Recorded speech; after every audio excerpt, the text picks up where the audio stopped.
Hey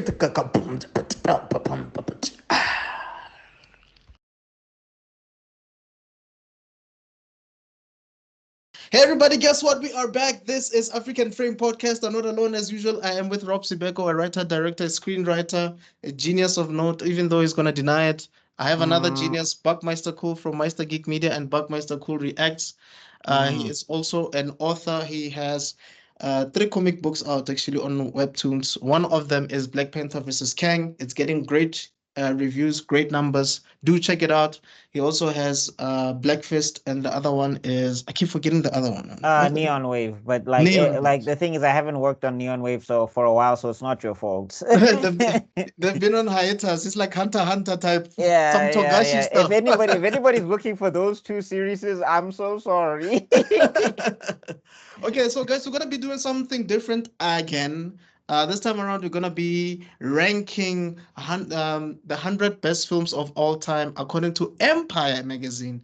So what we're basically gonna be doing is checking out the list and seeing whether we agree or not, and giving our overall thoughts on that list. So we might not do the entire 100 because it's 100 movies and we talk a Yeah. lot. And But I haven't seen all of these movies. I'm not even gonna lie. yeah, so we'll see how far we can go, and you guys will let us know whether you agree with our takes or not, or you agree with this list or not. I'll leave the link of the actual movies in the description below, but yeah, we're gonna go through it just now. So, Rob, you want to say anything before we start? Please check out my book series, Jin War. I've also got another book that's available for free called The War of Blood and of Dams and Blood. Please check that out. Other than that, no, I'm good. Awesome, awesome. Yeah, please check out Rob's stuff. This man is a brilliant writer. The day they asked to hire him for scripts, we were screwed because I don't know what's gonna happen to this podcast. But anyway, let's get into it. All right, so this is the article. The article came out in 2024, actually the 26th of July. And yeah, so All right, so number 1, Reservoir Dogs. I have not seen this. rather so... number 100, not number Oh, 1. okay. Number 100. You I haven't have not seen it? seen this. No. Okay. I'm not a big Tarantino guy. Like I feel like his style kind of like sometimes is abrasive to me, and also is like very in your face, and it's just like I don't need all of that in my entertainment sometimes, sir. I get Like you. especially after like Pulp Fiction, it was kind of just like whoa, because I was like I needed all of that.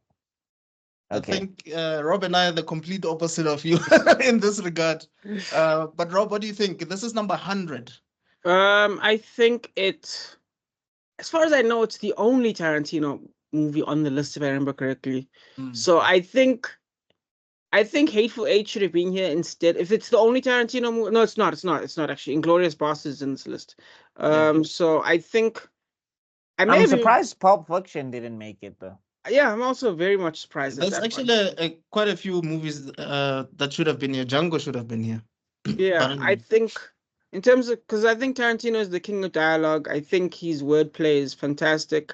Obviously, so I'm gonna say this should have been Hateful Eight instead of Reservoir Dogs. But I also think if this list is about impact, then I think Reservoir Dogs is a great movie for for its impact in terms of the film industry.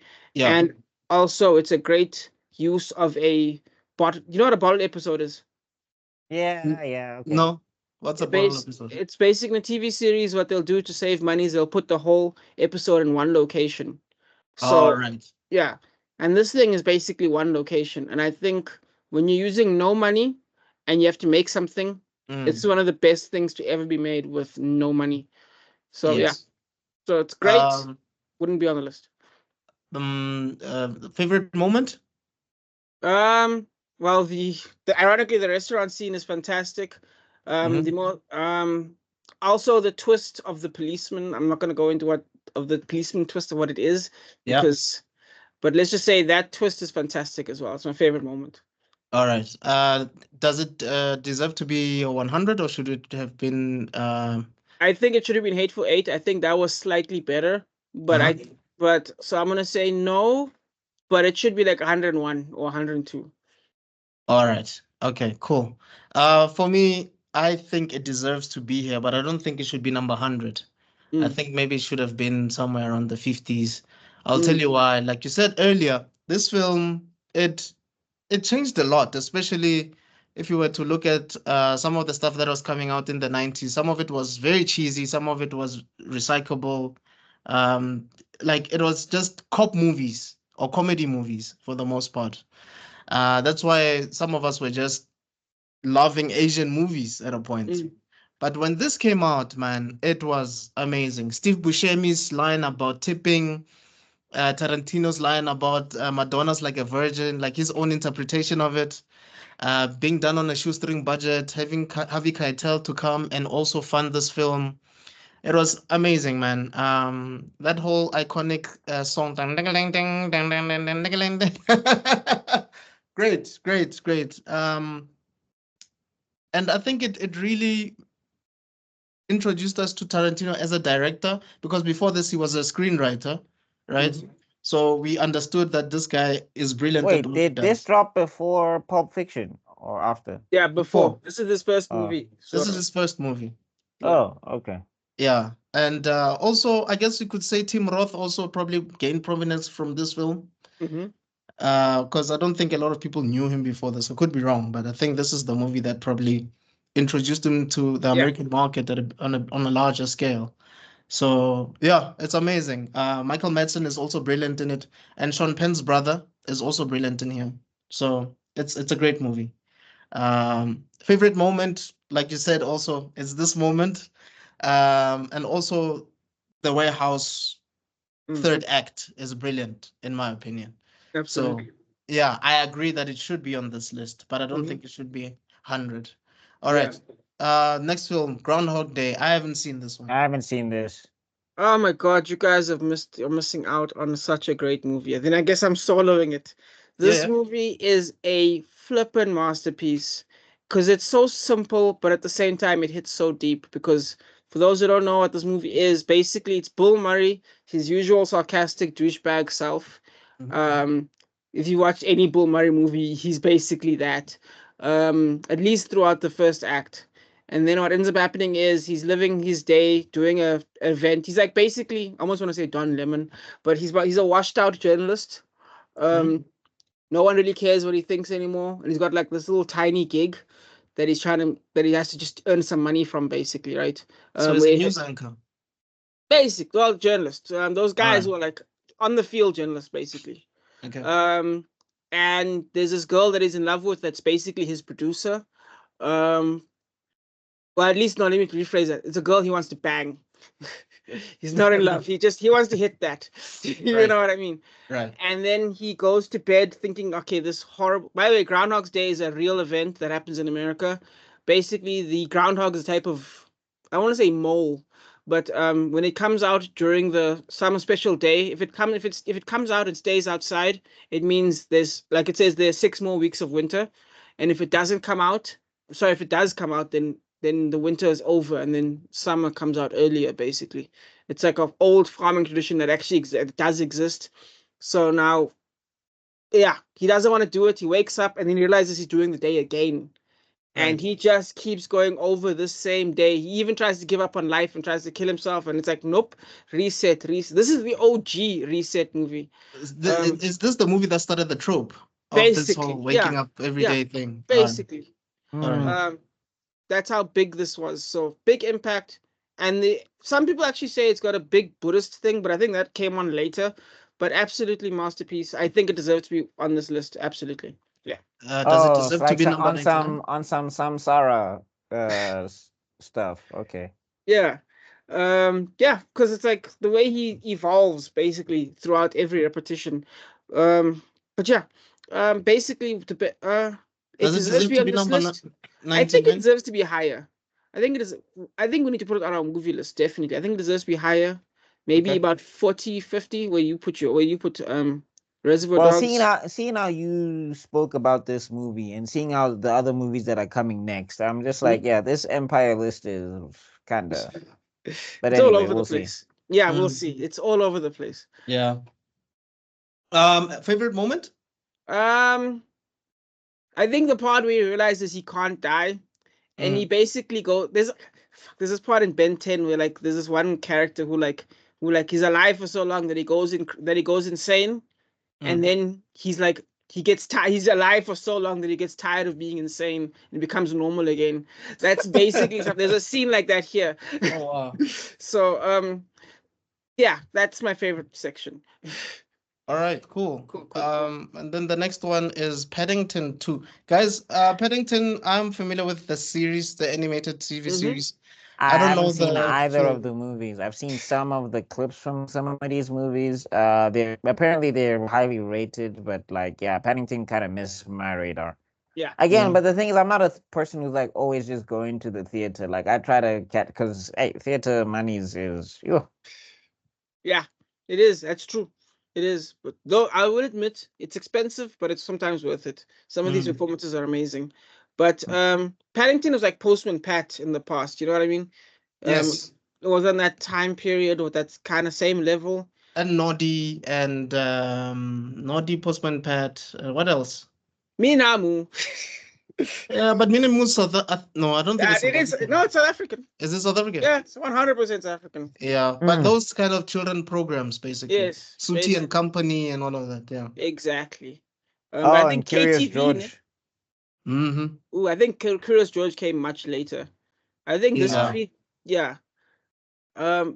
But anyway, I never actually saw this, but I agree. Whatever they did in this movie was apparently fantastic, and I know I need to watch it because like legitimate film people are like, no, you don't understand. This movie's actually done really well. And I'm like, This is what the are you second one, talking though, about? right? Yes. Yeah, everyone says number 2 apparently is the better. first one killed, and apparently the second one was better. So Yeah. Yeah, there's a third one. I don't know if you guys are familiar with that, but there's a third one. Oh, probably I that's mean, where they had lost to it. get to number 3. Yeah, maybe they lost it there. Who knows? Yeah. Oh, so you haven't watched it, Rob? No, but I've heard good things about it. Oh, okay. And I think it's voiced by the character's voiced by Colin Firth, if I'm not mistaken. I think you're right. Yeah, Yes. I think so. Yeah. All right.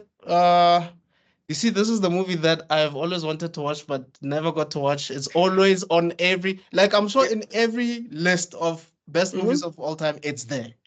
I think it's Amelie. I think it's a French film. Amelie, right? yes, it is. And this lady she's like as iconic as Michael Jackson. Like I'm sure she's in a lot of people's walls. Yeah. Like a poster of her on some people's walls. Like she's Never iconic. heard Not of this this photo, woman. not this photo Really? No. particularly, but the photo I think where she has like a coffee cup or something, and she's looking at the camera.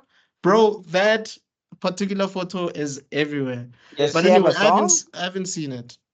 Does she have a song or something? It's a movie. She's an actress. It's got. What you have to understand is it's not a documentary. It's just a movie about this joyous person who's just alive in this world, basically. It's kind of like, have you guys seen the Before series? Before Sunset, Before so and so. Richard Linklater. Yes, you get these movies. I didn't get that, but But basically, what the movie is, it's a vibe. I watched it.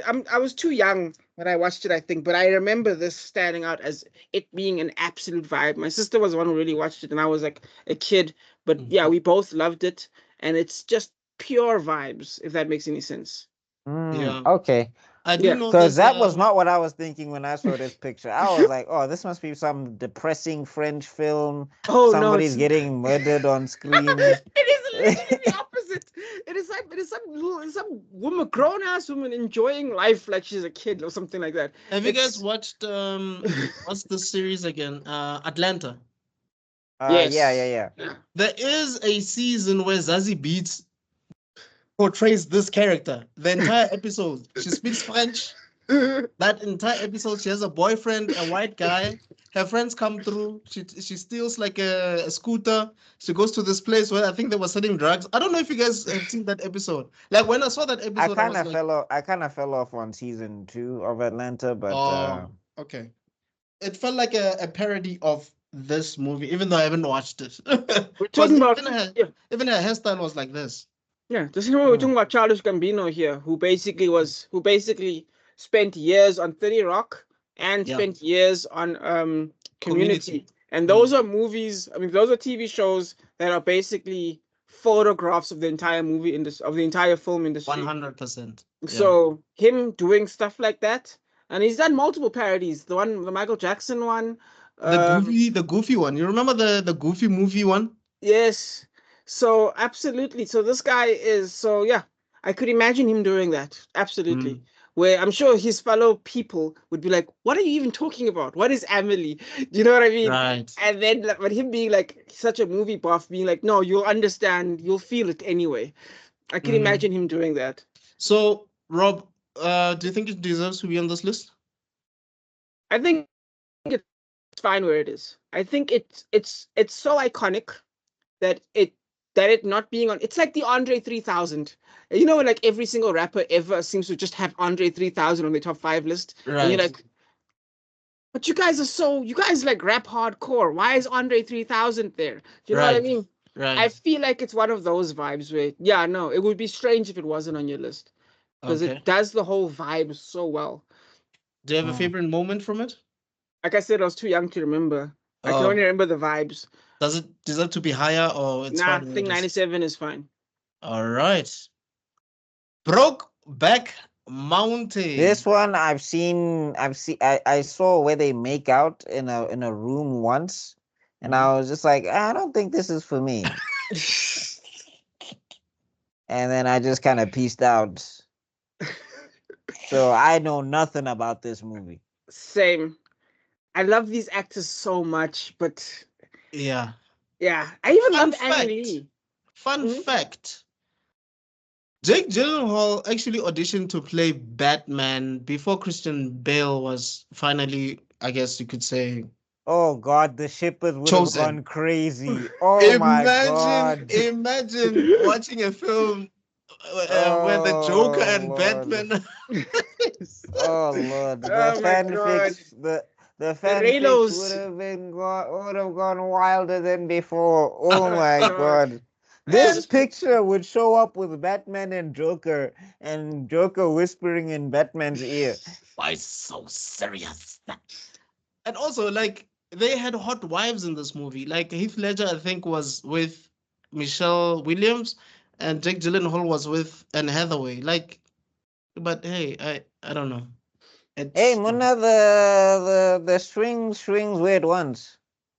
That's true. So nobody saw it, right? Yeah, you know there's an expression, but nah, I didn't see it. I think it won an award. It didn't win an Oscar or something. I could be wrong. I don't think it won an Oscar, but I did think. I think it was impactful because the way people used to make jokes with this thing, like it did infect the culture or whatever. Oh no, it broke barriers. It broke back to barriers. I see what you did there. Okay, this is Donnie Darko, another Jake Gyllenhaal film. Rob loves this film. I haven't seen it. Okay, it is an absolute masterpiece, and I'm just gonna say, watch it. Like I cannot describe it without spoilers. Because it would, you know, when someone describes a joke with the punchline. Yeah, that's so I'm not gonna do that. Instead, I'm just gonna say, please watch it, guys. It is young Jake Gyllenhaal, so it's not Jake Gyllenhaal as you know him just yet. In fact, I would actually say he's probably not that great. Like I love Jake Gyllenhaal. I think he's one of those few actors that basically is the best part of every movie he's in. Even Spider-Man: Far From Home, that disappointment, he's still the best character there. But masterpiece of writing, I think. It is such a weird movie, but when the end hits, you're like, oh wow. Experimental, brilliant, and gosh, but would I put it in the top 100 though? Because like I said, it's experimental, so there are things that don't hit perfectly. That makes sense. No, I get you. I'm getting butterfly effect vibes from this. I don't know if it's like that, but yeah. No, but yes. I mean, but no. It's better than butterfly effect. No, I get you. Obviously, I mean, butterfly effect came out after this. Yes, long after this. Yeah. Long after this. So you haven't watched it then? Yeah. So it deserves to be on the list. Does it deserve to be number 95 though? Let me put it like this. When I first pictured the 100, I didn't think it would be on the list. So I think it's fine where it is. Because what's that expression we always say? It's the sum of all parts. The sum of parts make The it sum better of than yeah. Oh, okay, I get what you mean. make it Yeah. better than it is. Yeah. All right. Scott Pilgrim versus the World, Okay, directed this by one Edgar I have Wright. seen. This one I've Ramona seen. Flowers. I did love this movie, but I was like 94. That's kind of high on the list. I mean, the movie's cool. The movie's funny. Scott Pilgrim having to defeat 7 deadly exes in order to ask this girl Ramona out on a date. They apparently go out on a date, and then she decides, no, I'm not putting out tonight. So then they just decide to sleep in the bed, and then he basically just has to fight. Yeah, he has to fight skateboarding Chris Evans. He has to fight some crazy woman. I forgot her name now. Her real name is. It's basically the lady who voiced Katara in Avatar: The Last Airbender. I forgot her name now. Oh, it's her. Mae No Whitman. ways. Really? Yeah, Mae Whitman. Oh, yeah, wow. yeah. She played one of the exes, right? And even Brie Larson is in it. She was Scott's ex-girlfriend. And I still play that music to this day. Yeah, I don't know. Hello, Like, friend. should this be in the greatest movies of all time? I think it's. I thought it was a really good movie. Mhm. I did enjoy the villain, even though he's like typical. Yeah, and so like I just remember when he was talking about the gum, because I used to have this thing about gum, swallowing gum. It used to be like a weird phobia for me. Yeah, you made me So swallow my own gum. Yes. yeah, and it's like Gideon. it'll be in my digestion tract for 7 hours or whatever he said in that movie. Yeah. The fight scenes were really cool. Yes. Like obviously, it was hilarious to see Chris Evans. I forget what his character's name was, but it was hilarious to see the stunt doubles. Yes. Yeah, Which is such a cool superpower. Like, oh my god, it's yeah, yes. yeah. That was hilarious. Like when you beat him up, you beat up all of his stunt doubles. That was funny. Yeah. And don't forget Superman was in this. Yeah, Brandon Oh, Routh. right. He was actually Yeah. cool with blonde hair and all. Oh dog. Whatever happened to that poor guy? But yes. Well, he went to TV.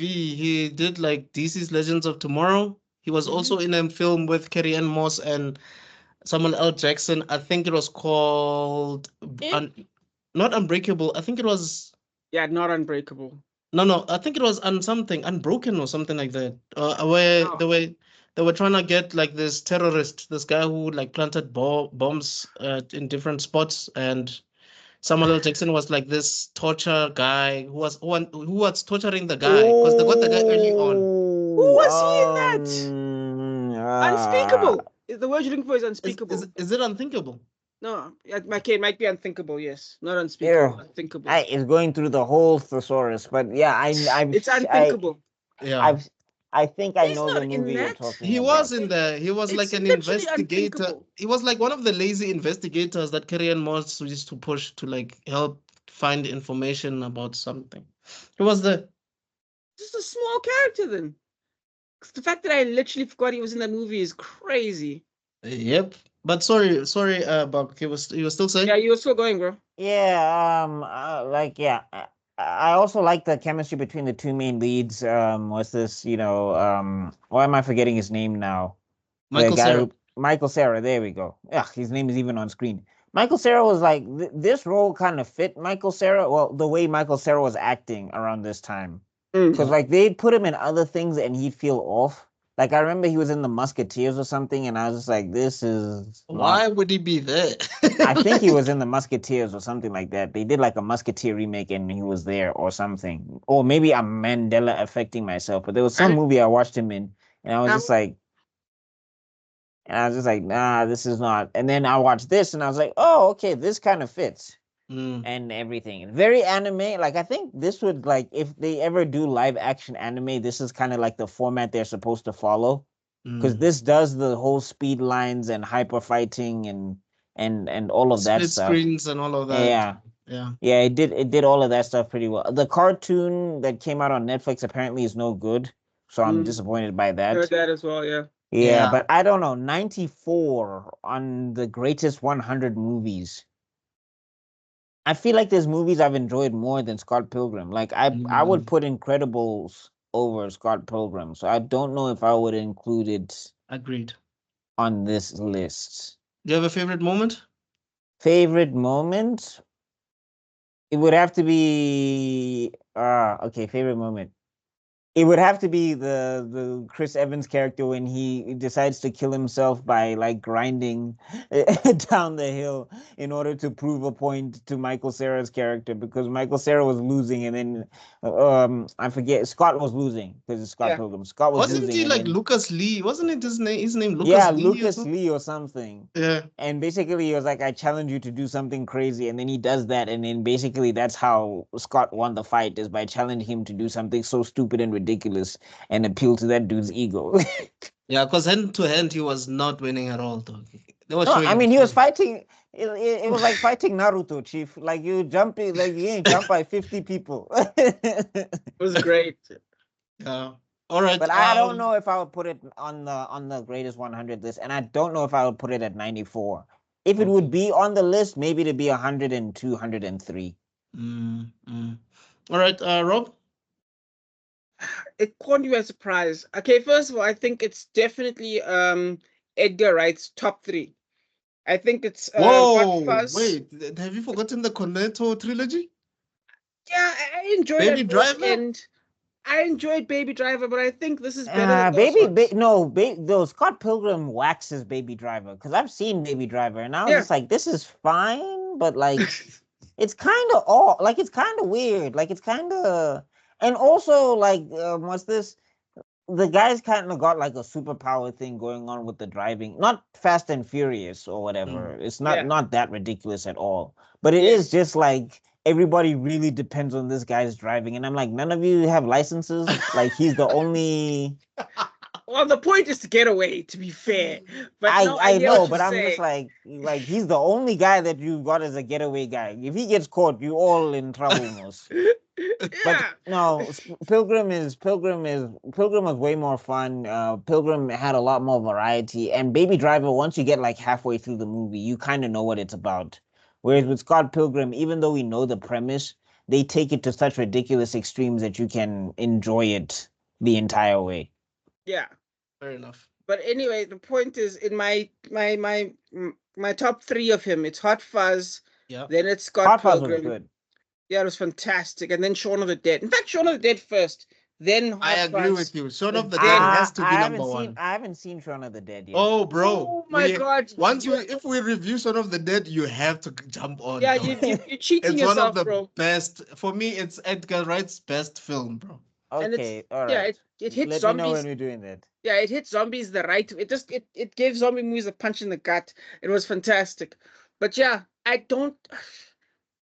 Thing is, 100 movies that are better than it.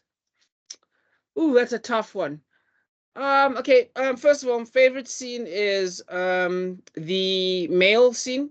Because of how many takes it took to get it right, but I just thought that was funny. Yeah, when he was throwing the mail in the over his shoulder, bin. Yeah. I love the editing style. Oh God, Edgar Wright is such a cool director, because that shit is harder than it looks, by the way. That whole fast editing, way harder than it looks. But so that's my favorite of that whole thing. But I'm going to say it's fine where it is. Actually, no, it deserves to be lower. Maybe 100. But I'll keep it on the list for now until I change my mind. You? All right. Honestly, I wouldn't put it on this list. For me, Scott Pilgrim vs. the World is one of my favorite films of all time, by the way. Yeah, but it's those films that I like watching, but I wouldn't say it's one of the best movies I've ever seen. So I enjoy watching it. Oh, it's a comfort film type. Yeah, it's type like deal. a guilty pleasure type thing, because well, first it's of not all, bad. I feel like guilty pleasures for maybe, me is like when you know the movie is bad, but you still enjoy it. Okay, you're right. It's not that. Yeah, that's not a guilty pleasure. Yeah, it's not a guilty pleasure. I just enjoy watching it, but I think it's because that's I know it's on purpose. I know it's silly. Yeah, no, that's why I'm correcting myself. Like that Mortal it's not a Kombat guilty- 1, Mortal Kombat 1 for me is a guilty pleasure. Yeah, that's Right. a guilty. Low-key, Okay, that even makes sense. Annihilation, because Annihilation is just so bad, it's good. No. It's Yeah, so no, bad, no. it's fantastic. Too bad you will die. I retract my words. It's not a guilty pleasure. It's just a movie I enjoy watching, but I wouldn't consider it to be one of the best movies ever No, I made. feel you. 'Cause Yeah. that's how I kind of feel about what's a good example? So a lot of MCU movies, I kind of feel that way about it. Like I Yes. really enjoy this movie, but like if you wanted me to critically break it down, like perfect example is Homecoming. I think Yeah. Homecoming is a pretty cool movie. But like if you were like, yo, what's your top 10 MCU movies? It's like, maybe it'll show up, maybe. Right. Yeah. So for me, Ramona Flowers is the main reason I keep coming back to this movie. Oh, she was fine in Yo, this the movie. twist She is was strong hot. Mary in this. Elizabeth Winstead is one of the most beautiful women I've ever seen, Yar. especially as Ramona, because they try to make sure that those eyes are like anime type eyes, bro. It's crazy. And that's a real eyes, by the way. But anyway, the cast is amazing. I love this movie so much that I actually even saw the table read that they did years later on virtual, like via Zoom and stuff like that. Even Chris Evans joined, Mae Whitman joined. They read the entire movie over again, and that was amazing. I think Edgar Wright did a brilliant job. There's a lot of crazy stuff. You actually see like a pow when they're fighting. You actually, No, I mean his fight with the Indian dude in the club, that was really Yeah. cool as well. Yes. No, for me, that changed the movie. Because before that, it was just about him dating this underage girl and having this gay best friend. And like we're just getting used to his world. His ex is part of the band. And then Jiggy Jiggy, here comes this guy. Hey, And he's that like, dude, didn't she go on a villain arc, that girlfriend that he had or whatever? who, Ramona? Yes, No, she did. No, the ex-girlfriend. Oh, underage Knives girl. Chow. Oh Dude, yeah, both- Knives. Both of his girlfriends actually did have like a villain arc of sorts. Because she joined, what's this? Kind of game on this girl. Kind of was she Ramona joined. underage? Ramona Yes, joined that was one of Gideon. the running jokes. That Knives is only 6, is still in high school. That was Yeah. one of the running jokes. Oh. Yes. Oh, And- but like and I think the way they get around it is that like he is just not feeling it at all. Like he's kind of treating her like a little sister, and she's like throwing herself at him. Bruh, Is that she was treating him like a group. Like she behaved like a groupie. Let me put it like that. Like Yeah. like basically a she band. like I think the thing is like because that would age very poorly, but I think the way Edgar got around it is, or the writers, because I know Edgar directed, but I guess the way they got around it is that he didn't see himself in a relationship with her. She saw herself in a relationship with him. Yeah. Type Fun deal. fact: Oh, be careful. There's actually two endings of this movie. There's an ending where he actually ends up with knives at the end, and I then think there's yeah. the version that we know where he ends up with. I'm sure that didn't test well. Yeah, I'm sure that was the Mr. Beast ending. Wait, What? whoa, what? Wait, what? No, you know the whole Nani? one of Mr. Beast's people just got in trouble right now for some inappropriate talk. Oh yeah, yeah. So And I I'm think it saying was- that ending would be the Mr. Beast ending, and because Yeah, people are oh, saying okay, he Okay, knew. don't put that on Mr. Beast because that was wild. Yeah, that was People not are his saying he fault. knew. People are saying that in the group chats where the things were happening, Mr. Yeah. Beast was a moderator in the group. Ah, So we he don't knew. know. Let's allegedly, because now we get sued, and I don't have Mr. Beast money lawyers.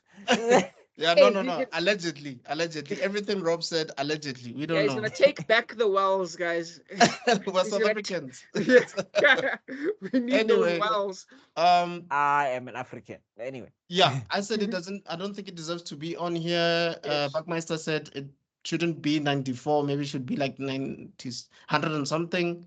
Yeah. And then, oh, maybe even 100. It's a good movie, but I'm like the one who said this is 100, kind of but high. Yes. Yeah. oh yes. All right. But- So the next one is Portrait of a Lady on Fire. I don't think we all saw this movie. Yeah, I you couldn't doubt. pay me to watch this. Just look at it. I doubt. A lesbian romance. I mean, I don't know. Number 92 is Léon the Professional, directed by Luc Besson, the same guy who directed Valerian and Transporter. Transporter, Valerian and the City of a Thousand Planets. He also did what's that movie with the Fifth Element? There we go. Fun fact: he directed The Fifth Element, took a break, directed this, then went back to The Fifth Element. So yeah. Nice. Okay, Buck, I have not seen this one. What is happening right now? dude, we need to include you in our because this is definitely on our list. Oh yeah, this Yeah. is a cinematic masterpiece right here. Yep. This is a simple SABC one movie that got too much energy. Do you know what I mean? Yeah. Like this should be a basic SABC one movie, but it's not. It's fantastic. Yep. Young Gary Oldman, Young Natalie Portman. dog. Yeah. Young Jean Reno. Yes. And it comes together so well. It's a story of like, because like John Reno is like this like assassin. Yeah, but it's like early autism. Do you know what I mean? Like yeah, like he's like early autism, like before anyone really knew what the word meant. Definitely had OCD as well, I think. I believe so, yes. Yeah. And then he like killed people. Oh, that opening scene with the assassination is like that's borderline Dark Knight quality. Yeah. Do you know what I mean? Yeah. Oh God. And then of course Natalie Portman is brilliant in here. Oh dude. She is like I don't think you're allowed to do the kid things that she did in this movie anymore as a kid actor. No. Game of Thrones exists. But anyway, she had there's this emotional scene she does by the door between Léon and Thing. Oh my God! When she was okay, I don't want to spoil it, but yeah, that was amazing. That was amazing. All right, you gents will hit me up and let me know, and then just make sure, like, if you can just give me like a 2 days advance notice, so then I can make time, and I'll sure, no problem.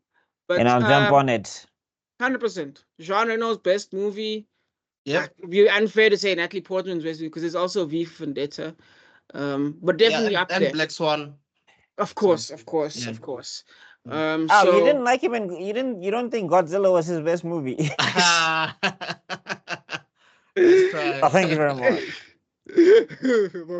Yes, that was brilliant. I love that. So, you know what? I like it where it is. I'm gonna. Actually, no. I think I want to hire.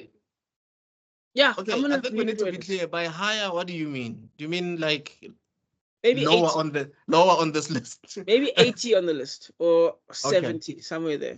All right. Favorite moment? The door scene. All right. Cool. My thoughts. This is one of my favorite films of all time. I think it should have been at least number 50 or 45, somewhere there. As I've said, everybody in this film is brilliant, including her parents and everybody in that family. Funny enough, they are brilliant. There are a lot of great moments. You even love the plant, but how can you even love a plant? A plant. The character there's a plant in this movie, and it's a character. It's brilliant. Gents, just give me a second. I'll be back. All right.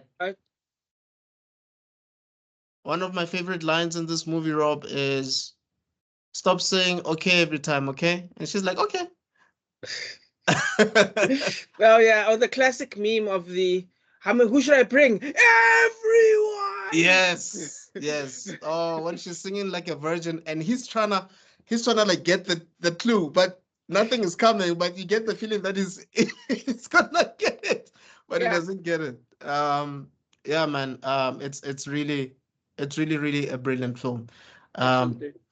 Yeah, so I would put it lower. And you say it's fine where it is. So yeah. All right.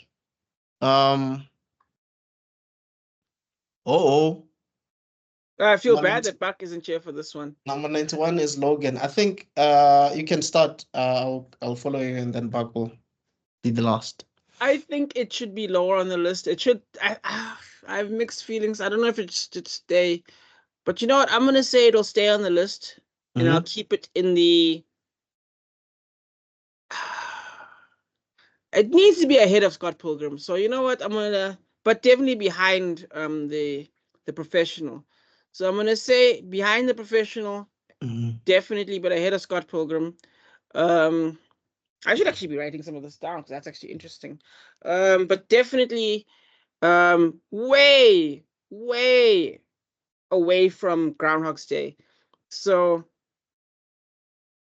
I'm going to say, but then Reservoir Dogs. Is it better than Reservoir Dogs? It's not. Yeah, no, it's not. See, here's the problem with this movie. Mhm. It is a brilliant, hard-hitting, emotional movie with a sluggish middle.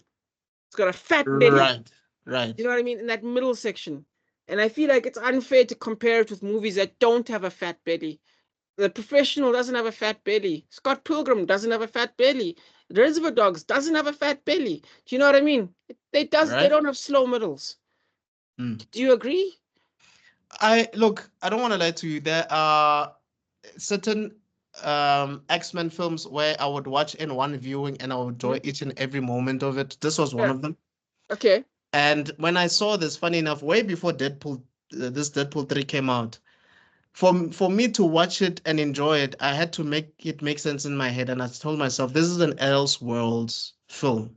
This is not the same Wolverine that we saw the entire time in this entire movies, because there's no way you can fix a world in Days of Future Past, then come kill all the other X-Men in the next film. It makes totally no sense. Okay, yeah, no, that according to that me. is true. That's illogical. Yeah, Absolutely. so that's what I was like, okay, this is a movie that it's just another Logan from Yes. another universe, Yes. but with the same actors. That's how I saw Yeah, it. no, 100%. That's kind of how I saw it. Yeah. Yeah, This is gonna be a yeah. I mean, I like the middle, man. The fact that they go and meet this family and you get these great scenes on the table. And now he meets his younger self who has come to kill him. It's great. I didn't like the other scenes with, what's that guy, the bald guy? Forgot his name. I know what you're talking about. Yes. Yeah, some of those scenes were not that great, and it's not his fault. I mean, there are great moments with him, but it's just like, I think I see where you're But saying. that's the first act. But no, yeah, okay. So you didn't like the first act. There were parts of the first act that you didn't like. Let's put it like that. Yeah, so I think second and third for me are brilliant, and for me, this is the best Patrick Stewart performance. Performance. Definitely. And the stuff that they say is so impactful and Yeah. so like it's so hard hitting. Like, oh my God, when Patrick Stewart, when his character dies, dude, like that Yep. was beautiful. Yeah, I mean, there's a dude for me. One of my most memorable scenes. Funny enough, it's a weirder scene, but I'll say it anyway. Where he wants to help him in the toilet, and he's like, "I can do it myself." So you see, like this stubborn old man. Oh yeah, who but doesn't yes, want help, and this your son is trying to help you, and you're like, "No, I can do it myself." You know what I mean? yeah, no, I definitely get that. That is And a those emotional- headaches, the impact of those headaches that he gets, or whatever you call those episodes that Charles Yeah, I has. understand. They're going Yeah. for some great old man vibes, and I love it so much. Yeah, man. I It's a tough agree with one. what you said. It's not better than Reservoir Dogs, Mhm. but it's better than Scott Pilgrim. But I Yes. don't think it's better than Léon the Professional. So it does deserve to be on this list, but I don't think it deserves to be 91, and I don't think it's placed on the basically it's not placed on the right spot.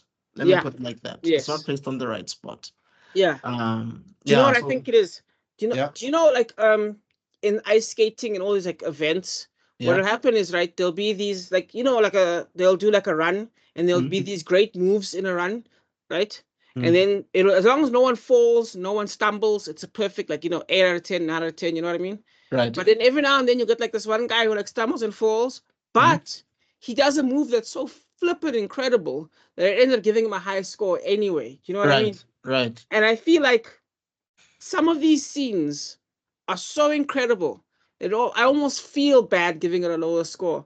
But at the same time, it's not perfect. I don't know. It's a tough one, man. Look, I think it's James Mangold's best Wolverine film. Definitely. And I think this is the best solo Wolverine film. Yeah. It's better than Origins, and it's better than Are we on Logan? What did I miss? Yeah, no. We haven't done any other film. This is the one Just that discussing positioning, basically. Yeah.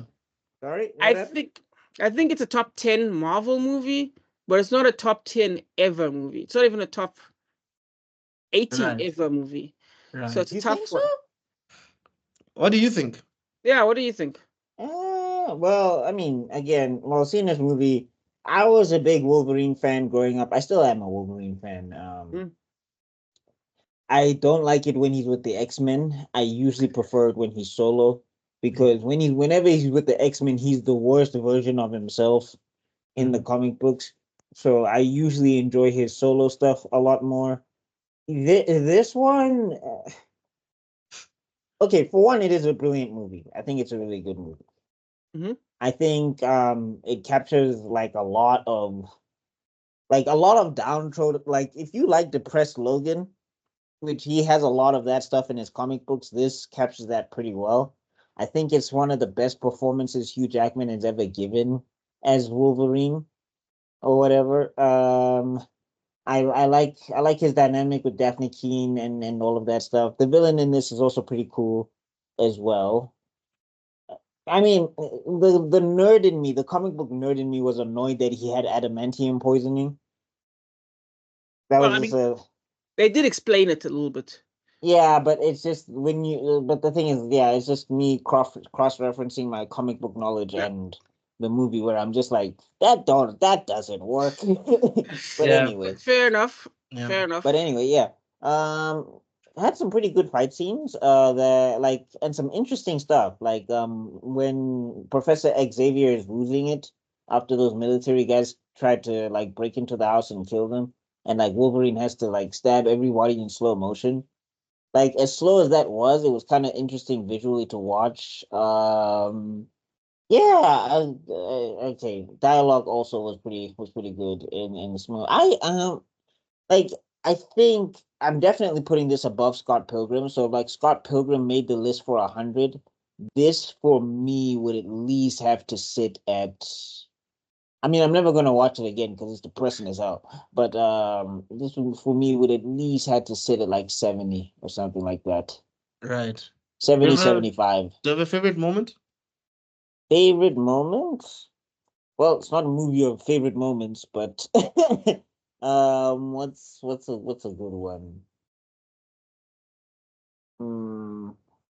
No, because their family gets murdered. uh, let's see. What's a favorite? I guess when we get the last hurrah of Wolverine in the forest, and Mm. you get to see the last time he actually Wolverines out. That's probably my favorite moment of this movie. All right. No, I hear you, man. Mm-hmm. All right. Uh, The The Terminator, the first one. Terminator. The Give first me a one. car. Give me a Where clothes. Arnie is a villain. We get introduced to Sarah Connor for the first time, and we get I introduced to need to Karen rewatch Prince. this because I watched this, but I don't remember it like properly. Like I remember enjoying this movie, but I don't remember it properly. So I need to definitely go give this a rewatch as well. definitely. It is a. But yeah, go It on. makes you understand why phone directories were so important back then. I'll be because back. he is tasked to kill Sarah Connor, and he goes through the phone directory The and phone goes and book, yeah. kills every Sarah Connor from the phone directory because you see the person's address and everything. Yep. It's a great film. I think this is what really made Cameron I guess a breakout director at the Mm-hmm. time. Mm-hmm. Made And Arnie a also, star. yeah, After this, Arnie was everywhere. yeah, and because of that one line, I'll be back, right? Um, and he was he was great. He was great, like peak physical condition. And one of the reasons it worked is Cameron believed that Arnie is the best choice because of his accent, his sounds, and he looks like a robot. So it worked. And nobody believed in Arnie. Arnie wanted to break in Hollywood at the time.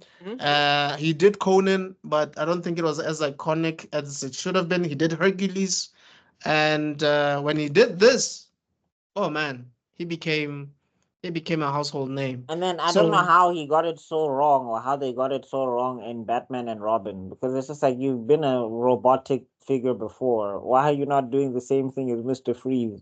he was just Pool miscast. party. He was just miscast in that role, man. He was But Yeah, I'm just saying if he miscast. brought Terminator vibes to Victor Freeze, that would have worked out perfectly. He just didn't do that. Yeah. But also the script was terrible. Everybody cool yeah. down. Dog, we know you're Mr. what Freeze, but what you Why don't kill have the what killed the dinosaurs? dinosaurs? The Ice the Age. eyes. Like that's not even a pun, dude. Yeah, that was a anyway, bit of a disaster. anyway, But mhm. yeah. I So the wonder acting, is there a reverse list? Like I wonder if we should do that. Is there like 100 worst movies of all time? that's a good idea. I don't know. Maybe Yeah, there is.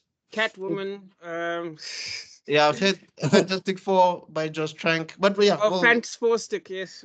yeah, fantastic. But yeah, going back to this, everybody is great in this. It kind of sort of feels like a horror film, but not to Because that. it is, in a way. It is, right? But it doesn't Yeah. really feel like to that level of Freddy Krueger or Jason. But it just No. feels like there's this unkillable Unstoppable machine. force, yeah. Yeah. And I think there's an angle that John Connor says where he says it can't be reasoned with. It can't be thing that gives you this whole vibe of horror. And I you think mean, that's you mean what Kyle Reese, right? Not John Connor. sorry, Kyle Reese says it can't be it can't be reasoned with, it cannot be stopped. That element, because I think there has to be like with the Terminator movies, there's always like a slight element of realness that that attaches to a person's natural fear. Yep. And this hit at the right moment at the right time, which is why number 2, being a policeman, made so much more sense. And then number 3, being a femme fatale, made sense, even though it was attached to a bad movie. The logic of it made sense. Right. And then after that, they lost the plot. But 1, 2, and 3, in terms of unstoppable force is number 1. Authority, power, number 2. Femme fatale, number 3. Like it really tried to do these different things. And I would say it got it the most right with 1 and 2. 100%. Yeah. And I guess this is the You Sarah didn't Connor. like the strip away pants of Terminator 3. I like the fact that you see the growth of Sarah Connor, because here she was definitely a damsel in distress the entire time. Oh yeah. Just But in the waiter. second one, Yeah. she is a beast, bro. Right. She So got sick of that shit. yeah, so just to finish it off from my side, it does deserve to be on this list. I Yes. don't think it deserves to be number 90 though, but maybe 80. But it's really good. One of my favorite moments, I would say, yeah, this moment actually is one of my favorite. Give me your clothes. It's one of my favorite moments. The But only just one him that going sticks from out door to to me, door the only asking one this that other really corner sticks, the only one that really sticks out to me though, again, it was a long time ago when I watched this movie. I probably should not have been watching this movie at that age. But yeah, the whole "I'll be back," like that's the thing that sticks out in my head the most. And then he just drives a freaking car right through the police station. Yep, and then annihilates the whole police station. I think for me, it's got to be the eyeball scene. When I was also very young when I first saw the movie, and when he's like fixing his eye, that was crazy. Yeah. I mean, it's a lot less believable now, but at the time when I was a kid, I was like, everything here looks hella real. So I think that was my favorite part. You guys know what I'm talking about. He's like. Yep. It's kind of like the part where he was Isn't that cutting why off he his gets the hand. glasses in the first place? Because he lost the eyeball or something? Yes. I think also in the second one where he was fixing his hand or cutting off his hand or something. Yeah, that in the was second one, he has to so cut off his hand. Yes, in the first one, hectic. yeah. All right. Do you think it deserves to be 90? That's such a tricky one. I think I'm gonna put it below Logan and below Reservoir Dogs. All So right. I'm gonna put it below those ones, but still on the list. I'm gonna put it above Scott Pilgrim, definitely. All right. Yeah, I definitely agree with that. Cool.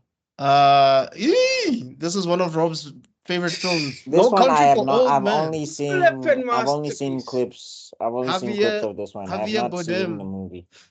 Coen Brothers. I've Yep. also seen clips as well. I'm with you on that one, Buckmeister. It has great action sequences, though, I must say.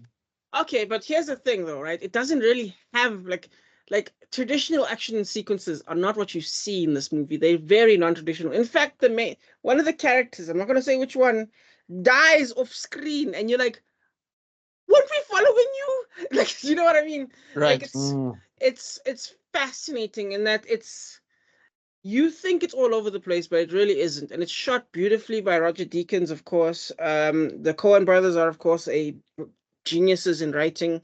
And it's so creepy. Javier Bardem plays this creepy, brilliant, like, see, I like the fact that Terminator is next to each other because they're both unstoppable machines. Yeah. Was but he in very different was ways. he a main character villain type thing? Basically. What was he? Okay. Yeah. Was he wearing a wig? Because that hair doesn't look so great. I know it doesn't suit him. I'm assuming he's wearing a wig, or they just styled him badly on purpose. But yeah, they did everything they could to make him creepy, and it just comes off as creepy as he basically just, there's no stopping him. Right. Like at one point he gets caught by the police, but it's like sheriff's office, and he gets out of it. Yeah, he reminds me of Zahir from The Legend of Korra. It's like this guy is just someone you just don't want to cross paths with. Like Yeah. he's just that guy. Yeah, Does and does it deserve to be at number 89 though? Sparky Boom Boom Man is a good example. Nah, it needs to be in the top 30. Oh. I feel like he's more like Sparky Boom Boom Man. Guys, Like who's Sparky Oh, Boom so he Boom? doesn't tell you about the Bible of Guru Lahima. basically, yeah. Let's just put it like that. Mona, that would be so annoying. You're gonna kill me and then you're gonna start spouting aphorisms before you kill me. In the book of Guru Lahima. Mona, shut up. I mean, he's got tense moments, don't get me wrong. There's moments of tension where you don't know what's gonna happen next, as he basically asks you to flip a coin and stuff like that, but he doesn't preach to you. Nah, he's got a code, he's got a system, and if you're on the wrong side of that system, doesn't matter if you're the guy, doesn't matter who you are, it's over for you, man. It's fascinating. Let's put it like that. All right. Definitely above Scott Pilgrim. Oh, so it's kind of like Two-Face, but more efficient. Yeah. Do You could say that, yeah. have a favorite moment?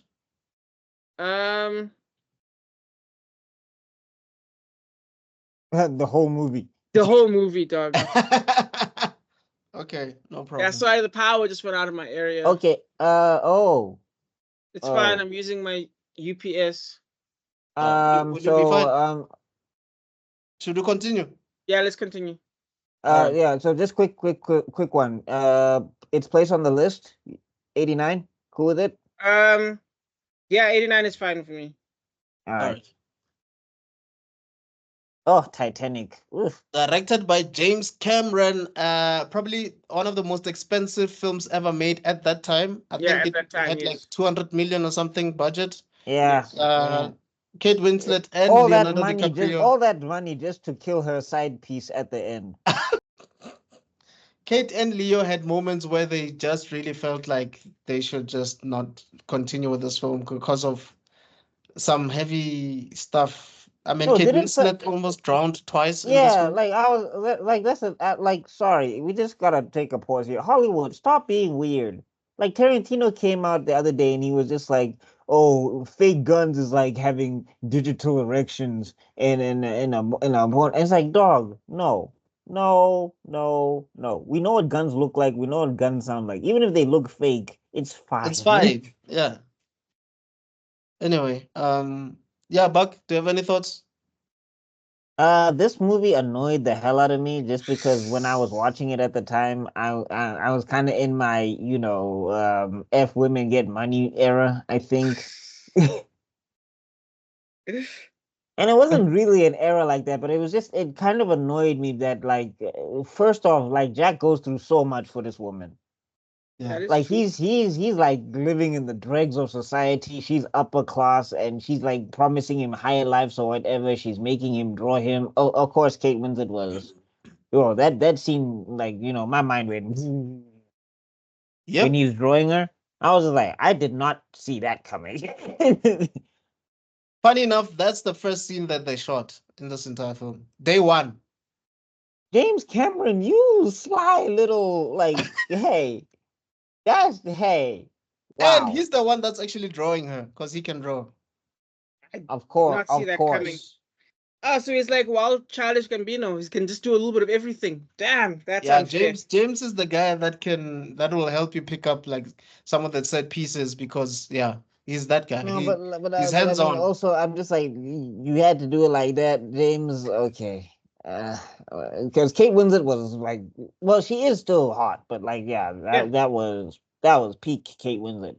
But I'm saying it didn't save the movie for me just because I like the whole idea of like the band plays as the ship went down and I was just like, bruh, that's not what people do in crisis. But they did though in real life. That's a reil story. Oh, but okay, I guess. But I mean, to me, literally I'm happened. just like, why aren't you Why prioritizing though? survival? Yeah, that doesn't make sense to me. And then also on top of that, like with the boat, with the thing at the end where Jack has to be in the water and freeze to death, I feel like she could have saved him. I just feel like people have come out and they've done the math and like if she just moved over, they could have balanced the thing and both lived. Bro, there's actually a moment where she's being interviewed by Stephen Colbert. And Stephen is like, dude, you are aware that there was enough space, right? And she's It's like, like of course. They actually reenacted. Like, she jumps on top of like the counter of his thing, and they actually both sit on top of it, and it's a great moment. In I was so, but I'm Colbert saying like history. I was so mad watching the movie because I was just like, he could have lived. Like, Right. like why are we doing this sad goodbye? Hey, Just that's move society over, for you, woman. buddy. Do you have a Yeah, favorite so moment, Buck? favorite moment? Mm, I don't know. I guess it's got to be. No, that can't be a favorite moment because that's just perviness for the sake of perviness. Hey, no one's judging, Favorite, buddy. yeah. I guess it would be that whole thing when they're like dancing in the thing and like they're Oh, like going around in a circle or right. whatever. Like Right. like that whole dance scene was kind of I kind of enjoyed that. But again, when I watched this movie, I was kind of in my like I was in that young man era.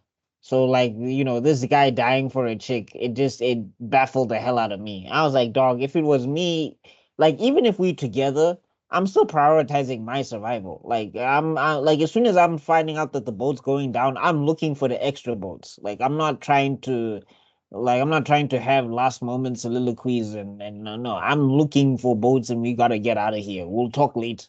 There are no red pulls in a romance, bro. There's no red pulls in a romance. You need to Does put it that belong? red pull away. Does it belong? What's your take on the I space? didn't feel this movie, so it would not be in my 100. But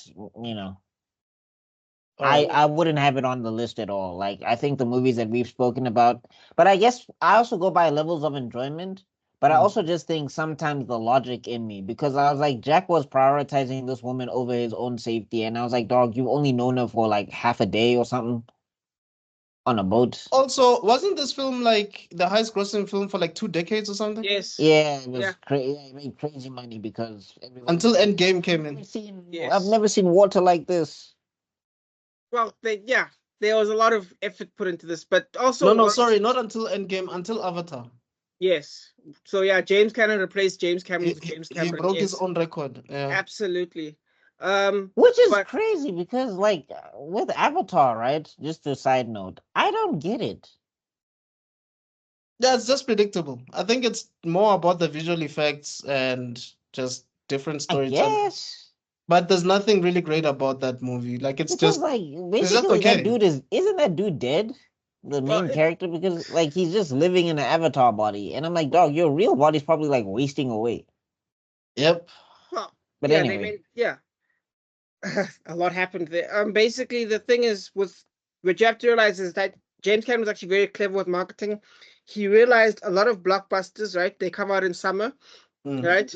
So what he did was he decided to put his blockbuster in winter. Same thing with and it changed the game actually, because no one's ever heard of a winter blockbuster until he did it with the Titanic, and it kind of had So free it came reign. out in December. Yeah, came out in December.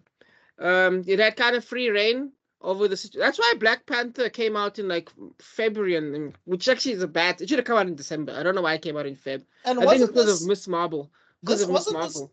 this on for like 12 weeks or something? Yes, it was on for a very long, just no, like but Black Panther. remember, in America, the Black February is Black History Month, so Black History Month, Black Panther. That's Yeah, makes kind of sense. why Yeah. that hit the way that Yeah. hit. Well, when it comes to money, let's not be too nostalgic. Let's aim for money, but not the point. Point is, December. It turned out that December was actually a really good time for big releases, which is why Aquaman, yes, and Star Avatar. Star Wars also Yes. came out. The fourth Star Wars. What's it called? Not the fourth one, man. The seventh one. Yes. Rise Uh, of what? Rise. And you'll notice no, those ones broke $1 billion as well. The Force But Awakens came yes, out in December. yes, and it broke $1 billion as well. By the way, Yeah. beat Titanic because Yeah. they realized not a lot of movies come out in winter, and it's a space that you can take advantage of. thanks to James Cameron realizing this. And that's why the movie made so much money. But also, we mustn't forget the movie's not meant for us. It's meant for women. That's why, and yeah, that lady was willing to sacrifice Jack for that leg room.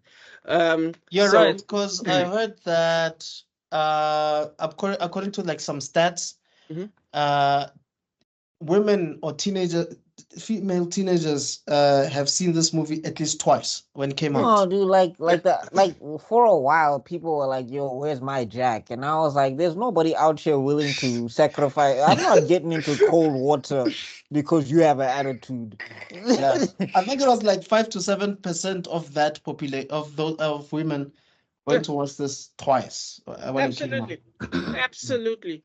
Because And I think also- it made around 200 and something million or 25 million or something in its But like opening that, weekend. but that was the thing that made it unrealistic for me, a low key, a little bit. It was like, "Yo, Jack, you are in love with this woman," and also like at the end, right when she goes to her paradise or whatever, she like skips her husband of many years and Yep. goes to go see Jack.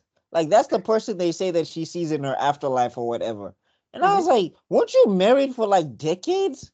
Like, how Yes. good was that dingling?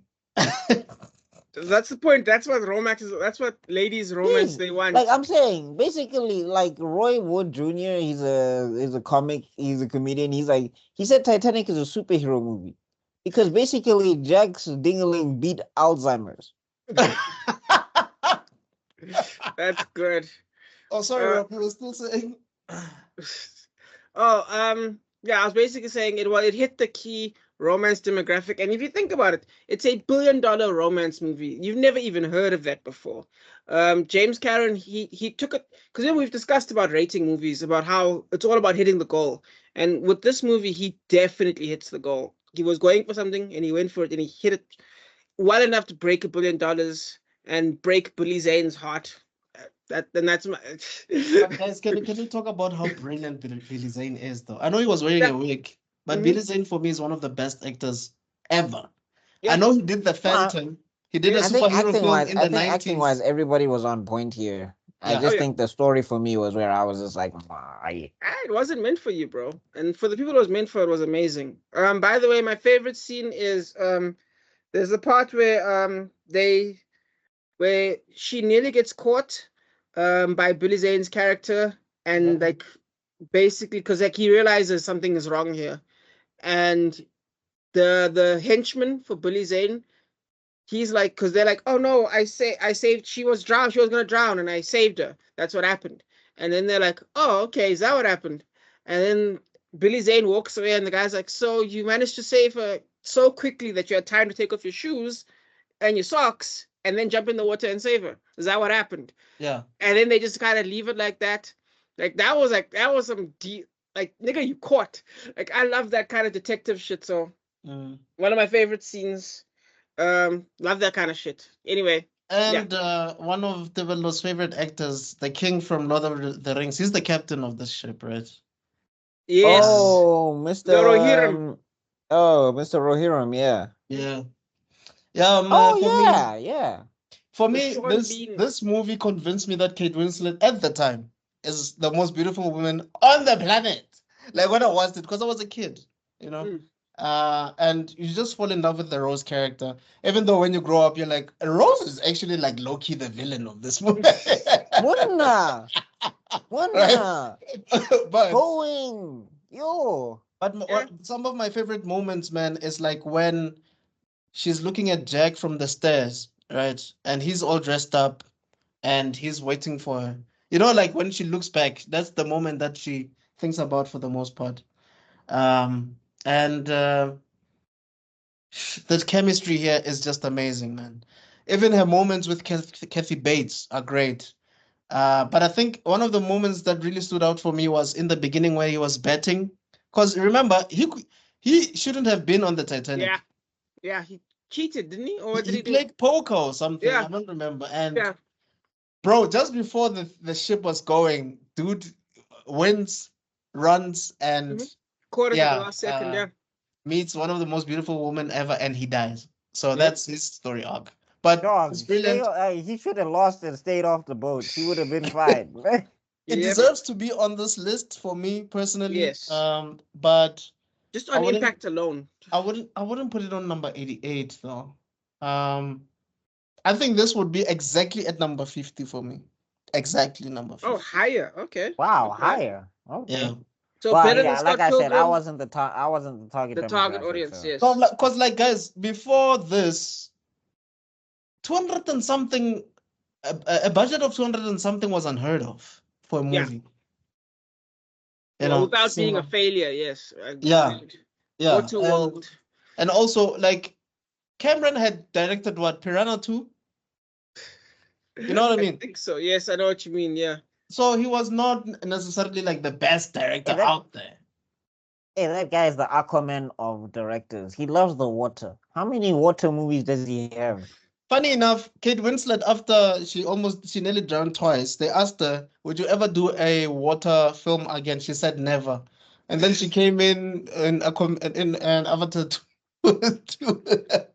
So I guess, yeah. Hey, she felt the check and she was just like, I've built my lung capacity. But I'm And like, dog, like James Cameron is the water bender of freaking directors, or he's what's this? He's from the Mist Village with how much water he has in his movies. Good gosh. And I At think some point he was living in a submarine. This movie, I think, made these two movie stars. Like, this is the movie that actually made these two movie stars. Okay, nah. What's Eating Gilbert Grape? There's some other stuff as well. No, not that. Look, what's No, Eating Gilbert I see Grape? what Cam is saying. Like, yeah, I like mean, the thing is, this thing, like, it did gangbusters. Like the way it like permeated like pop culture and all of that stuff. Rob, like to the point, it became one of those movies where even if you didn't watch this movie, you kind of watched this movie. Like you watched it in like bits and pieces throughout the whole thing, and you've seen the whole thing. Yeah, I understand. What's Eating Gilbert Grape was a good movie, but I don't think it made DiCaprio a global movie star. It just showed us that he can act. But it also stopped. It also started the tradition of him not winning what's his Emmys or what? Or Oscars. There we go. Not winning Oscars forever. He'd always get nominated and never win. Like this is where it started. Yep. Okay, so we and he said for every Oscar snub, my girlfriend gets younger. we all said our piece, right? Wait, I just want to confirm something because one thing. But yeah, we basically said our piece.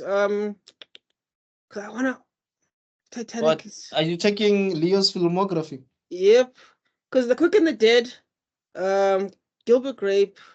Okay, I guess the other stuff you guys wouldn't know. So okay, fine, never mind. Yeah. Yeah, no, trust me. I'm saying like this is the movie I know him for. Like and I'm not a film person. After this, he did what, The Beach, right?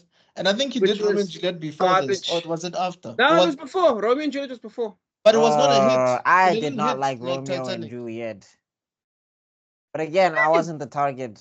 No, it didn't hit like Titanic, bro.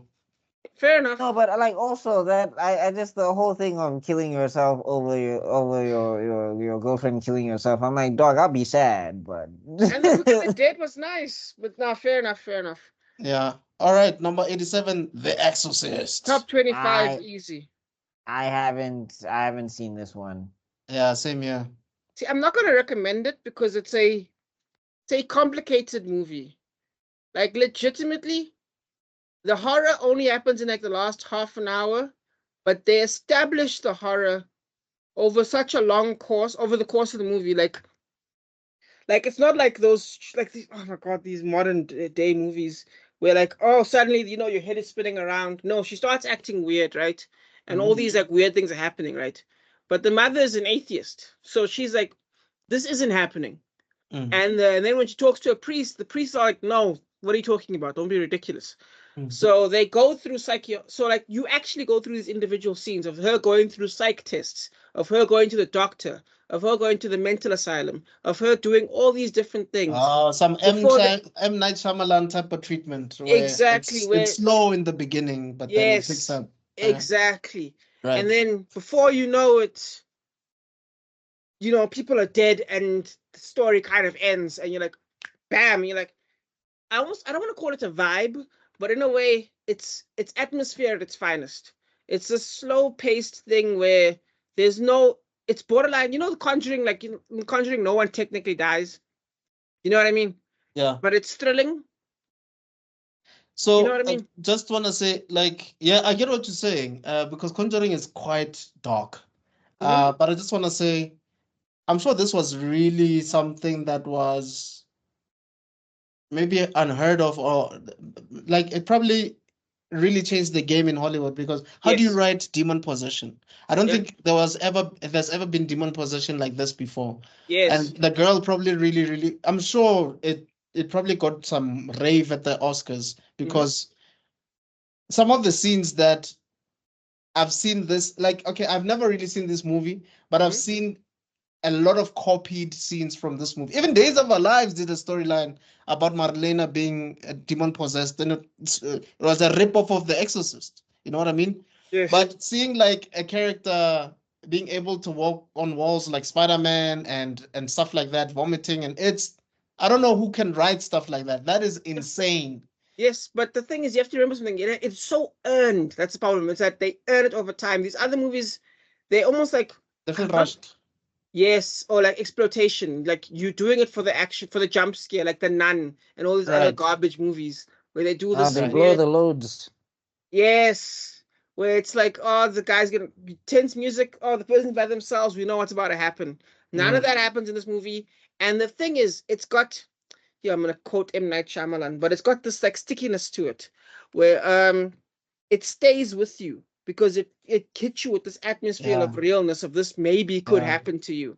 I It's think not I think that's Constantine. the USP right there. It's quite traumatic. I think a lot of people might have been traumatized by this. Yes. And you have Yeah. to remember something. It's not the first horror movie, and it's not the most shocking horror movie. Again, do you know what's funny? Have you guys ever listened to classic rock or classic old school metal? Heavy metal, like old school. Yeah, Do you know what's funny yeah, about some it? of it. Like Ozzy What? Osbourne and all these guys, it Mm-hmm. sounds like R&B and jazz. Do you know what I mean? Compared What? to the modern day of Ozzy Osbourne sounds like an R&B singer. Like if he were to Right. come out today, it would be smooth jazz. But that's the things parents were scared of.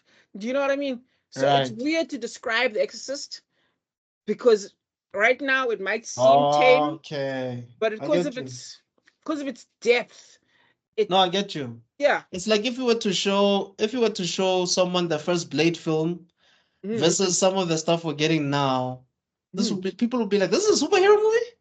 yeah.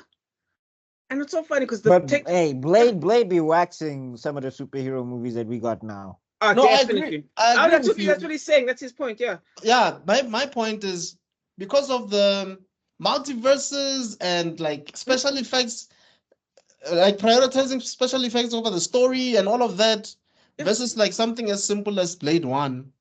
I This mean, movie Blood Bank, would be tame. Stephen Dorff as like Whistler, and what's Yeah. that guy's name? You're nothing to me but a dead vampire, Frost, Deacon Yes. Frost. Deacon Frost. Yes. It's great, but It's someone would be fantastic. like, this is boring. There's no crazy special effects or whatever. I don't know Big what Yeah, that no. is. didn't you're forgetting the blood tornado. No, I get you, but like stuff like Blade doesn't fly, or there's no laser It's beam. I don't know. unacceptable Stuff now. like With that. the Yeah. slow motion, people wouldn't get bullet No, time. I'll push back against that simply because stuff like Daredevil exists and Daredevil doesn't do anything fantastical like that. But So I True, but think that's an you're proving exception. our point, basically. That's It's an like exception that proves the rule. stuff like Daredevil, when you see it, when you were to show, if you were to show someone, they'll be like, this movie is boring. Yeah. You know what I mean? Because Yes. they're used to, I don't know, no, I Avengers. don't know. The kung fu genre, hand to hand fist fighting stuff is pretty big. I guess it just depends person to person. Because remember, one of the best movies in the MCU is Winter Soldier, and like Captain America doesn't do anything fantastical in that. Like, okay, he does, but you're just like, oh, this is like kind of tangible and real, even though Yes. it's not. Maybe a better Like the fact that example he took that down is, one of a But helicarrier, like. that's not the norm, though. Can you agree yeah, on that? yeah. Like, I would No, I'm argue, saying it's not the norm. It's not the yes, norm, but it's not the norm because of how Hollywood operates. That's what we're Like, exactly. saying. That's what we're That's saying. what we're saying. yeah, but I'm saying like when it comes to audiences, like for example, right? If we go to Deadpool 1, it's the best of the Deadpool movies, and it's the most grounded of the Deadpool movies. Right. Like nothing crazy in Deadpool 1 really happens like that. We get to Deadpool 2, there's time travel, and people are like, oh my gosh. We get to Deadpool 3, like made money and it's doing great, kind of, sort of, but like people are just like, this is not the tightest of stories or whatever the case is. Like this is just making the money purely off of the nostalgia. So I'm saying for an audience, like especially I think nowadays audiences are kind of gravitating towards less noise. But I think Hollywood is so stuck in its ways that that's why these blockbusters are the norm. See, I would agree with that, but now Deadpool versus Wolverine was pretty noisy. It just didn't have a No, laser I beam. understand what I'm saying. I understand what you're saying, but I'm saying that people are coming out to say that, yeah, I liked it because I like the I'll be actors back just now. and the nostalgia Mhm. and all of that stuff. Okay, cool. Yes. Yeah. Like I like the actors and the nostalgia, but like they were like the story is No, definitely. It's definitely more irreverent than the. Okay, no. Number 2 is still the worst one in my opinion. But I feel like what people are calling for, they're not getting, and they might not get. Because we'll have to see what. Because like, oh my god, have you guys seen the Marvels? no. I'm just saying like. No, I have not seen the Marvels. Well, I've not seen anything Marvel related for a while. But like the point I'm saying is that for me, I think people nowadays are kind of gravitating towards let's take away some of this fancy stuff. I think like for example, Kim's background, Die Hard, right? Mhm. I think if a Die Hard dropped right now and it was like marketed properly and it did the things that it was supposed to do. No, actually, here's proof of that. Like stuff like John Wick. Like John Wick, there's crazy stuff going on in there. But if you compare it to a superhero movie, like that's pretty standard regular. Mhm. You know what I'm saying? And like the first one was really a hit or Yes. whatever. They kind of started losing it after the second and the third and the fourth and he's coming back. But anyway, point being that what's this? Yeah, I think when there's like less bells and whistles is kind of what people are hoping for in their movies. I mean, perfect example. The new Spider-Man 4, it's supposed to be another multiverse story, and Spider-Man fans are hating that idea. Yeah. So basically, yeah, the less is more, guys. That is Yeah. That's true, but kind of how people are feeling. But I Yeah. think because Hollywood is stuck in its ways, it's going to say more is more, and that's why we get what we get now. Right. And I Like a guess lot of that's the why. movies that a lot of the movies that we spoke about in this list, they're not big bombastic blockbuster movies or whatever the case is. They prioritize like the character and the story. So you want your blockbuster, but like if you can get some of that stuff in. I mean, even Titanic, as much as I don't feel it, it's a blockbuster and it has all of this scope and grandeur, but it prioritizes the story and the characters. This movie came out in 1973. yes. Oh yeah, sorry. Wrong show, but Kai. I went on a tangent. No, it's all Um, good. Rob, so does it belong on this list and does it belong? Top 25. Top 50 to top 30 to top 25. Easy. All I right. can't believe how low it is. This is the Mount Rushmore of horror movies right here. Wow. Like, All right. uh, definitely, no question, no No, doubt. it's movies like this where I ask myself what happened to this lady after this film? Like this actress, was she like what happened to her career?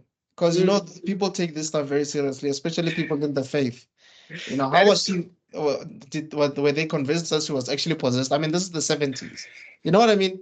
Like, no, did she have to yeah. Did She's she not South have to African. If she was African, she'd be in trouble. If she was African, she'd be in trouble. She'd have to go into hiding. Yeah, yeah. yeah, they'd be fist fighting her at the grocery store. Dog. Puma Madimon! Puma Sata! Puma Sata! Anyway, all right. We have number 86, Black Yeah, I'm Panther, about to get into a fight. Buckmeister's favorite character of all time, directed by Ryan Coogler. This is the Chadwick Boseman's second appearance in the MCU after Civil War. It's too high on this list. 86 is too high. All right. Again, I love this movie, but the campaign that I'm on and everything, there's a lot of problems that come in this movie as a comic book fan. And some of that stuff is transferred over to audiences as well. Like if they use more of the comic book lore, the movie would look smarter as a movie. Chadwick performance is amazing. I think of the American actors, he nails the African accent the most and whatever. And the messaging of the movie is kind of all right. It's just that they make T'Challa very reactive, and that's a problem because he's very much being told what to do throughout the whole movie. I still think it's kind of still my favorite Marvel movie outside of Winter Soldier. It's between this and Winter Soldier. But like to put it on 86 of the greatest 100 movies of all time, I would have this at like 90. Maybe I'd move it down 10 spaces, like 96 or something like that. Oh, okay. Favorite moment? I never freeze. Yeah, that would be it. Okay. Rob? Oh God, I feel bad. I feel so fucking bad. Because first of all, number one, just so I can couch my opinion, I'm gonna say this movie is iconic and it's impactful. It showed that, yes, first of all, Blade, showed that Black people can hold a Marvel franchise. So before we even get there, I feel like Blade set the pathway, but Black Panther is the one that built an entire highway over it. Like, do you know what I mean? Do you know what I mean? So I feel like Black Panther it did amazing things. Having said that, it's a little overrated. I'm not that big a fan of this movie at all. I feel like there are great scenes within the movie. I personally enjoy the fights between Chadwick Boseman and Michael B. Jordan. There we go, Michael B. Jordan. I thought that was great. I thought Michael B. Jordan pulled in it's not his best performance. I think Creed is a better performance in my opinion. But I think it's still a good performance by Michael B. Jordan. Great performance by Hey, Chadwick. Auntie. Chadwick. No, sometimes some of the linguists were all over the place. Dog. Like that woman at the beginning when we get to see King T'Chaka when he's young or whatever the face and is Ungubani, and I was like, okay, you did not practice at all. Just hanging around in Cape Town for like 10 minutes, guys. Oh my God. Again, I still think this is a wonderful movie. I still think it's got a lot of rewatch ability. I just think that it was like because of where we are with this franchise, it's kind of lost some of its sheen. Because it was a great start, but it's a terrible finish if that's supposed to be where the character ends up or whatever the case is. Yeah. Sorry, Rob. I feel like I disturbed you, man. Sorry. Please continue.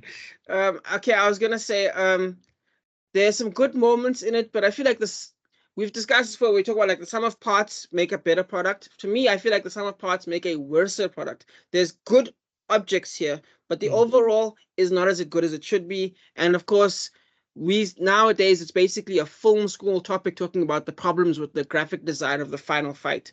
I feel like that's almost a stain in the movie's history. Yeah, but I mean, which it's kind of hard to hold for me. It's kind of hard to hold that against the movie because of what they said when the VFX artists came out, because basically they had a crazy crunch time. Like they literally had no time to actually work on the VFX. So it was just to me, it was more of an indictment on Marvel Studios and their production process than it was a slight against the movie. I mean, again, if you want to hold it against the movie, you have every right. They put it in the movie, so it's free for critique. Yes. It's the end result. But I'm just saying, for me, I think the thing is, I have more issues with this as a comic book fan than as a moviegoer. Because like there's critiques that came out, and I'm just like, if they stuck to the lore, they could have fought back against this. Like somebody was like, if they've all got the heart-shaped herb, why aren't they just giving it to everybody? And like one of the reasons is that in the comic books, you have to be of the bloodline of Bashenga to actually take the herb. Anyone else who takes it gets a heart attack and dies. So it was like Yeah, see, that makes sense. See, stuff like that makes sense because what you could do logically is you show someone else trying to take it and they drop dead and you're like, oh, okay. Do you know what I mean? You could Yeah. actually show that, But but they didn't. No, I like guess that's that it the should have stuff been that someone that's not from Wakanda, because I guess the Wakandans would have known that. no, like in Wakanda, it's known, but like Killmonger in the comic books, he didn't know that. So when he Right. challenged T'Challa, and basically he put T'Challa in a situation where he was always going to win, because if T'Challa kills him, he's a martyr. If he loses, then he's the chieftain. T'Challa's only option was to try and get this guy to give up, and he couldn't do it. And then Mhm. basically he takes over, not takes over. He becomes chieftain. T'Challa's still king because those are separate things. And then what happens is that Killmonger basically passes the trials. He takes the heart shape herb and then he dies. And then basically he gets revived again. Or he close to death or dies, something like that in the comic books. And then it was saying that, yeah, if you're not of the bloodline of Bashenga, you cannot take this herb. Like you have to be of the bloodline of Bashenga. So that's why that's why in the movies, I mean, at the time, obviously, I didn't think about it because I was just happy to see my guy on screen. But as we seen this franchise unfold, Wakanda looks dumber and dumber every movie, and it just becomes more problematic. That's why, like for me, I'm not as fervent to defend this movie as I was before because like the problems are just escalating with the franchise. But Mm. again, I still love this movie, but I would not have it at 86. I'd probably have it at 96.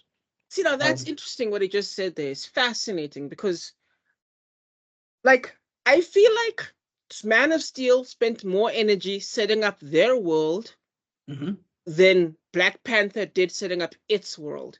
Like, do you know what I mean?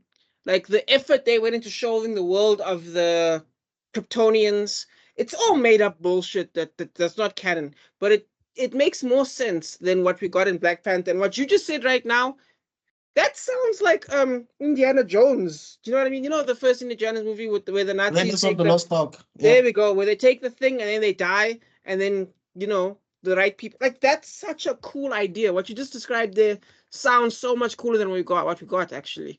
I almost feel Well, if bad. they actually read the comic books, but you know. but that's my point. I feel like they.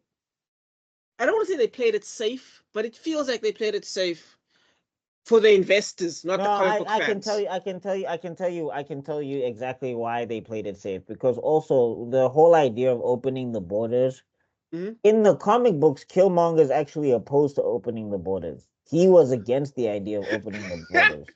It was actually T'Challa's idea to open the borders, and then it made everybody in Wakanda upset that he was trying to share resources that belong to Wakanda. So that's why this movie, like the whole thing is they make T'Challa like he has to be indecisive because they feel like that's his character arc. When his character arc is supposed to be him conflicted between being a king and a superhero. Because he very much operates like a superhero and then makes everybody forget that he's a king, and then he'll switch it up on everybody and act like a king, and everybody will be like, "What are you doing?" And he's like, "My job. Peace out." Like one time he told the Avengers to their face, "Yeah, I was spying on you guys. I joined you guys to spy on you because you're like some of the strongest beings on the planet, and I needed to have defense mechanisms against you. Oh, you don't like that? Too bad. I'm going back to my country. Bye." Right.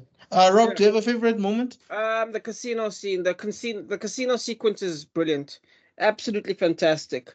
I Oh, get it. every breath you take is mercy from me. Yeah, that whole thing where they're sitting, yeah, from the car with the spear. I enjoyed all of that with the thingamajiggy's gun. Just a blast, good time. Yeah, so that's my favorite part. Yeah. And I've always had an issue with Daniel Okua's character because from what I read from the comics, first of all, he's T'Challa's best friend, and sometimes he's like in charge when T'Challa's not around. And I'm Yeah, like, Wakabi is the regent, dude. Like the thing is what they like that's the thing where I'm saying like this is where the writers kind of disappointed me because I think they just did not focus on the source material. Like they just kept they put people in places to serve specific functions for the story they were trying to tell instead of trying to adapt the source material itself. hmm.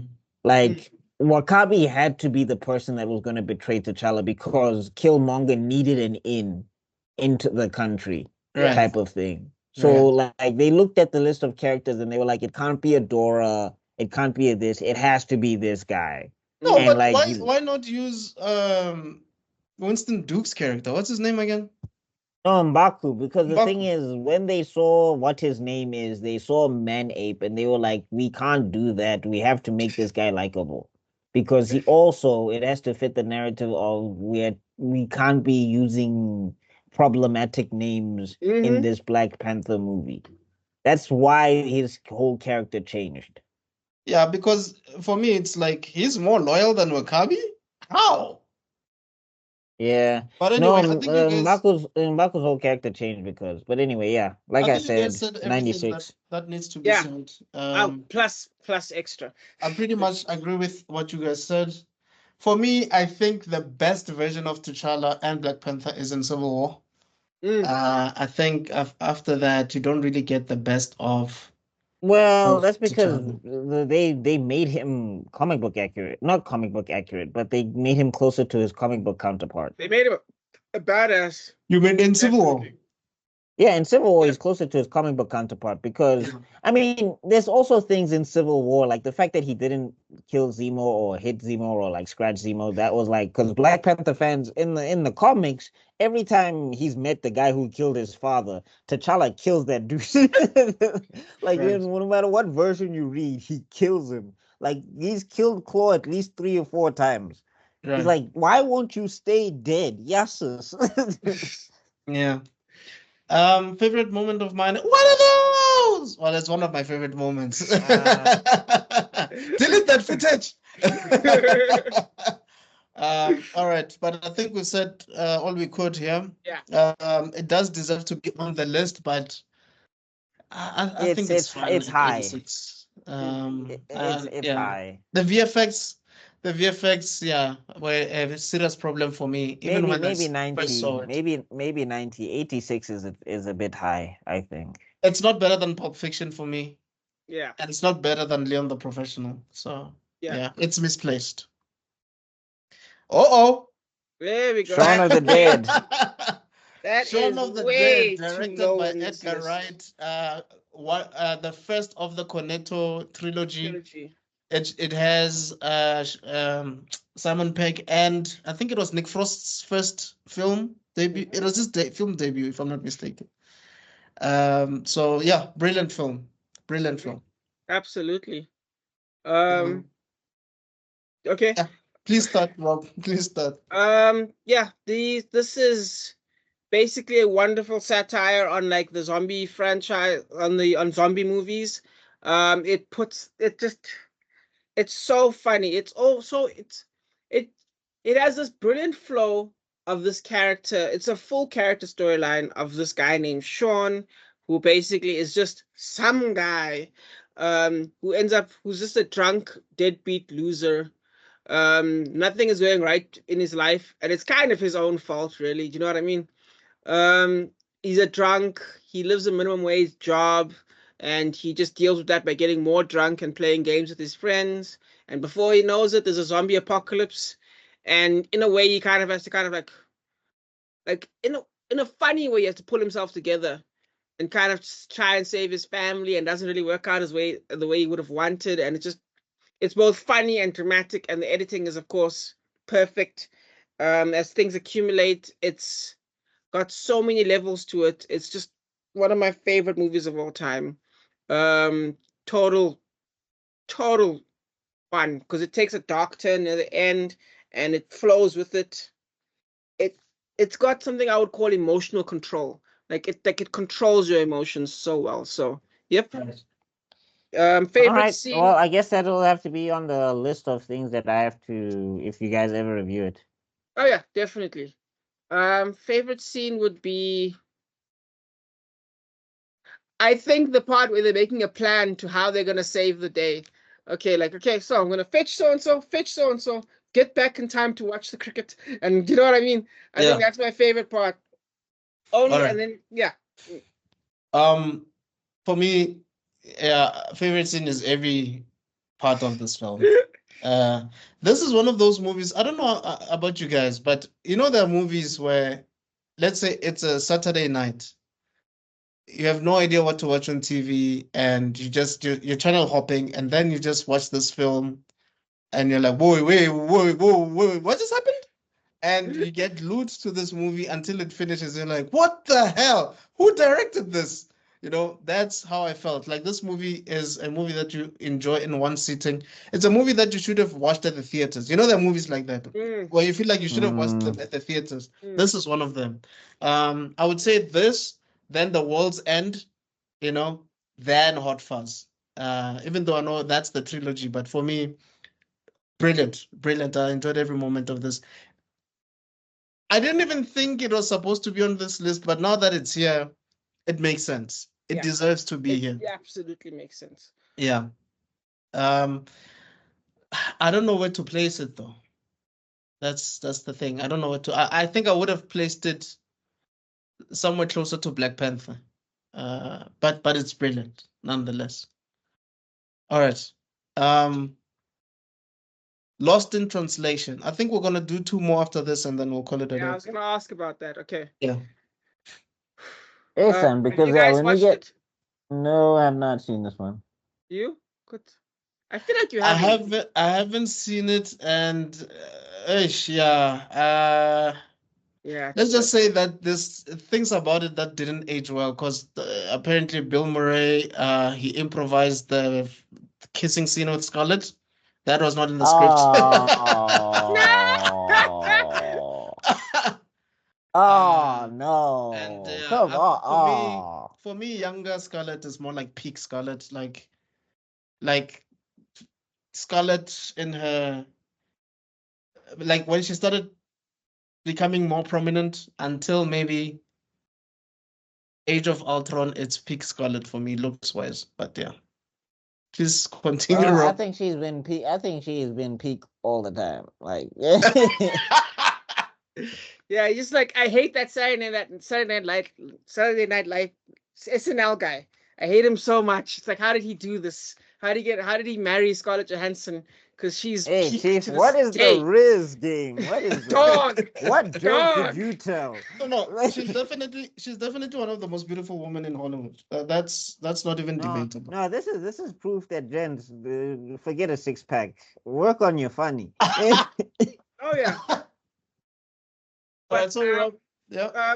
Yeah, I just want to say this movie is, I would say it's on the level of Amelia, where it's a pure vibe. But the vibe this time isn't like this wistful romantic sense that you get from Amelia. This is melancholy. This is this like life is monotonous, and I won't say life is meaningless, not necessarily, not that kind of monotony, but like the meaninglessness, meaninglessness is not the right word, but melancholy of existence that kind of gives you that vibe. And it really does, as Bill Murray is kind of going through these, like, he plays this type of character so well, where he's just like in the middle of his life. I don't say a midlife crisis per se, but he's like a failing act. He's like a middle class actor. Some of his best years are behind him. So now he goes to Japan, because Japan, they still feel him. So like I think one of my favorite scenes has got to be there's 2 favorite scenes. One of them is basically he's doing a commercial for whiskey, and has to say like these lines, and the director is just going crazy trying to get him to do it. You have to watch it to really enjoy it. Is she the translator in the film? No. Oh. No, there's no translator. That's just that. Yeah. Again, no, because I know I've seen it when it starts, where he is speaking to someone in Japanese, and I think he basically doesn't understand them, and yes, yeah, they have to translate for him. Well, she helps out. I think she's in the same hotel, if I remember correctly.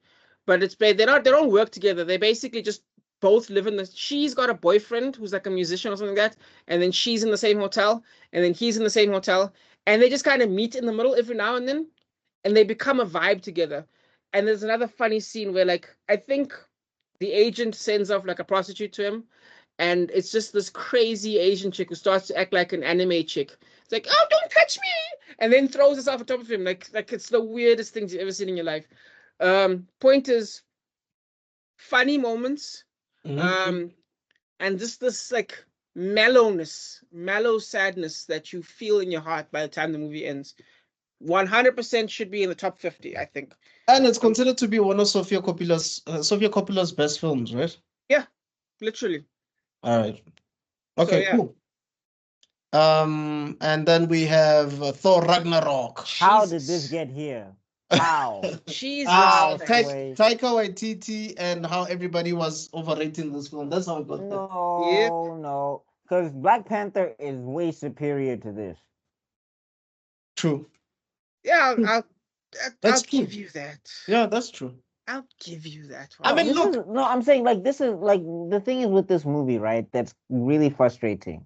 Is that this is supposed to be the worst experience to ever happen to Thor in his life. Right. Like things are bad. He is kidnapped. Odin is dead.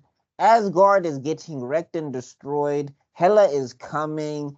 Things are no good. And the movie is just like, yeah, I know you're supposed to be a little bit sad right now, but what about these jokes? Yeah, And give it's us like, Jeff Goldblum and yeah, and it's like, and I get that I get it that it's Taika Waititi style and all of that stuff, but it's just to take something that is as hectic a storyline as Ragnarok, to take something like the end of Ragnarok and just decide, no, it's funny.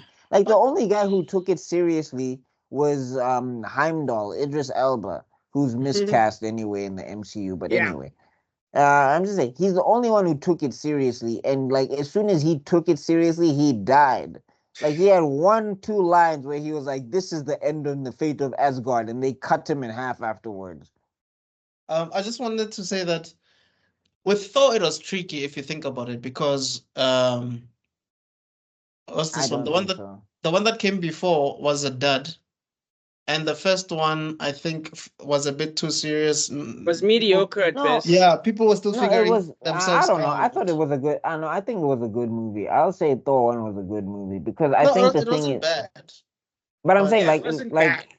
it was, but I'm saying like when I look at it, it was comparable. Well, for me, I'm speaking for myself. For me, it was comparable to Iron Man 1 and Captain America: The First Avenger. Like Okay, Captain America, I'll agree with that. Yeah. I really enjoyed like the characterization of Thor because I think the second one had good characterization of Thor, but it lacked focus as a movie. That's why it was a dud. I think they forgot about the main villain Malekith, and they kind of started doing the Loki thing again, but they didn't balance it properly. But like you can see, even with Thor, the Dark World, that scene between Loki and Thingy after Frigga dies, when they're like arguing on the ship or whatever, like that was a really good scene. But the thing is that now with the movie, we didn't have focus on who was who. Like we don't know who Malekith is. That's kind of why I think that movie was a dud because it just lacked like it had good scenes, but as a whole, some of its whole parts kind of just brought the whole movie down. So they want to switch lanes here. They want to go to something weird. They want to make Thor a dude, bro. And I just think that they missed the point of Thor as a character. And like Yeah, this, look, it was successful. I get it, but Thor's character suffered for this. It only got sort of retconned when we got to Infinity War. right. But Thor as a character did not do well after this. Yeah. Okay. I hear They you. gave I agree with a lot of that. I think the problem is Thor Ragnarok was a movie of the moment. Like I think we Yeah. all were kind of, I don't want to say oversaturated, but there was a lot of like seriousness, and they were like, you know what, let's cool things down, and they went way too far. So I think when you watch this the first time, because you've watched all the other ones, it kind of feels like a refreshing break. But if you watch it a second time, it's nowhere near as good. It's a movie you watch once. hold up. Yeah. Exactly. Once you watch it a second time and those jokes aren't as shocking anymore, it's almost a terrible movie. That's my opinion. Which is why I think that the Thor movie after this one is so bad, because it was the equivalent of watching the first movie twice. Right. That's why I think everyone's like, oh, that's my personal opinion, especially in terms of filmmaking technique and in terms of rising and dropping action in filmmaking. Yeah. And also, it's just I just think it was like unnecessary humor when it was not needed. Like they were laughing when he was by Surtur they were laughing when Surtur came out the ground and he was defeating Hela or whatever. They like the Warriors 3 just get pushed to the side. They just die. They just Yeah. die Like like it's nothing. they Like don't it's do nothing. anything. Yeah, And but yeah, that's what I'm saying. Like I just think this movie, I think it took what it took it crystallized the worst parts of the MCU. And I think at the time it felt refreshing because the MCU was trying to be so serious, but they forgot that like this is not the character you do this with. Like This movie should have just been a Planet Hulk film with Thor in it. that It would should be have. no, I don't even think that would have worked. It should have been what Ragnarok is. It should have been like what this. It should have been like Hela is this big imposing force. She should have been a mini Thanos, basically, to Yeah, Asgard. basically, then that should have been two movies. The Ragnarok you're talking about, I agree. But for Hulk, this should have just been Planet Hulk. Because you can tell they stole from Planet Hulk and they Well, incorporated they that can't in really do Planet Hulk like that, and I think because the Universal I think the still rights. owns the rights or whatever. There's Yeah. a way for them to do Planet Hulk really convincingly and easily if they, if they Like thought about Avengers it. or something. Yeah, if they thought about it. But like I think the thing is that like this thing, it was just supposed to be like this was and I know people love to say this, but this was supposed to be like the Dark Knight for Thor, if you really think about it, if you read the comic books, if you know this character. Like this was supposed to be, and the next movie that came after Love and Thunder, that was supposed to be like where you get a really deep introspective look at Thor, because in the comic books you get to see three versions of him. You get to see regular Thor, you get to see young Thor, and you get to see old Thor when everybody is dead in Asgard or whatever, and he's just like the last defense of Asgard. And Gore spends all three of those timelines torturing Thor. It's like one of his biggest shames that he ever got tortured by this guy or whatever the case is. And it was like big moments of vulnerability. So these two movies taking that material and just deciding we're gonna crack jokes with it, it was just like you guys just don't care about the material or the character. And I mean, Taika even came out and said, "I'll ruin your lore," and I was just like, "But then why did you take the job?" But anyway, Mm. So Rob, you want to say something?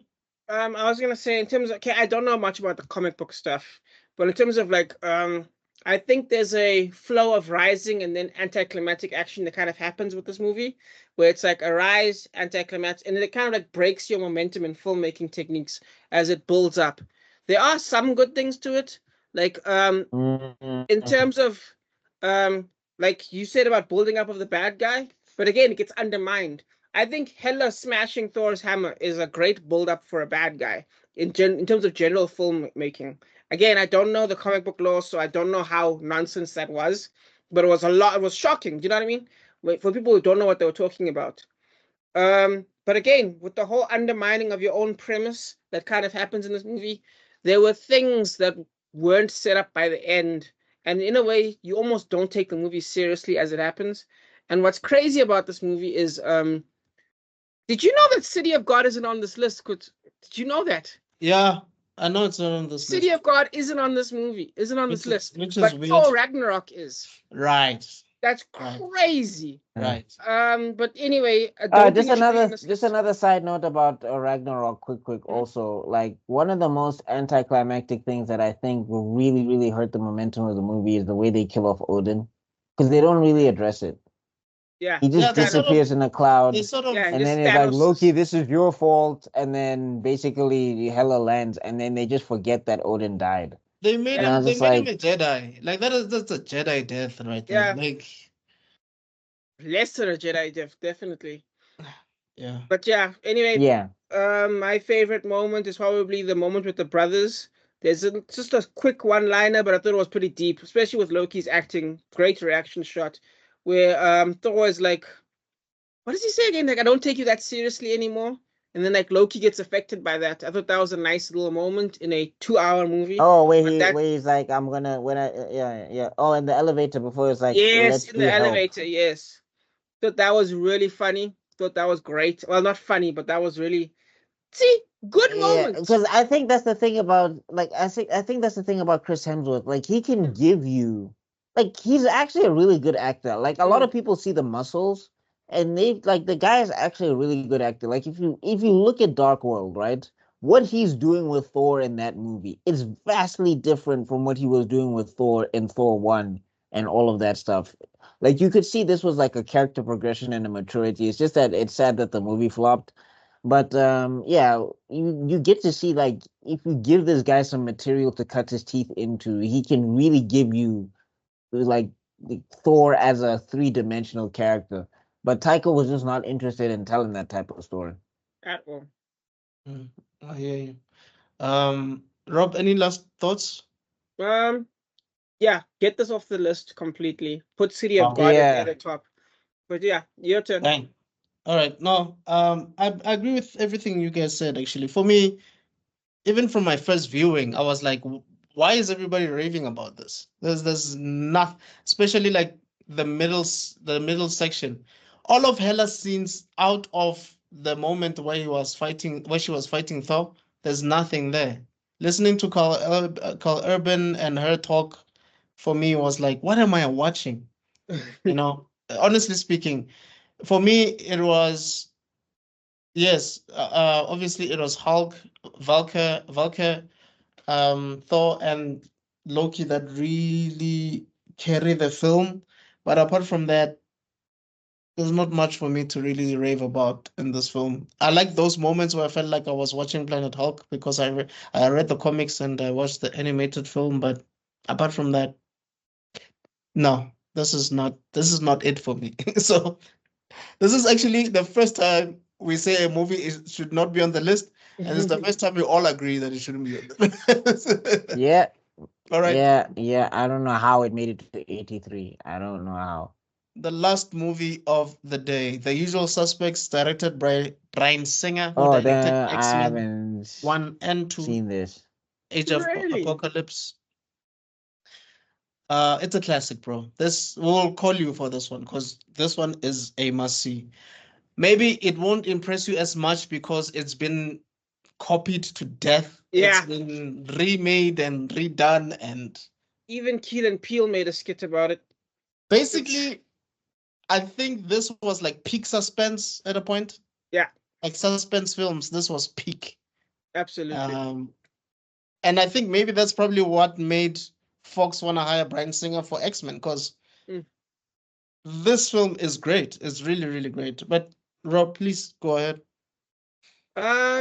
Like you said, it's a great piece of suspense. I think this is an actor's movie.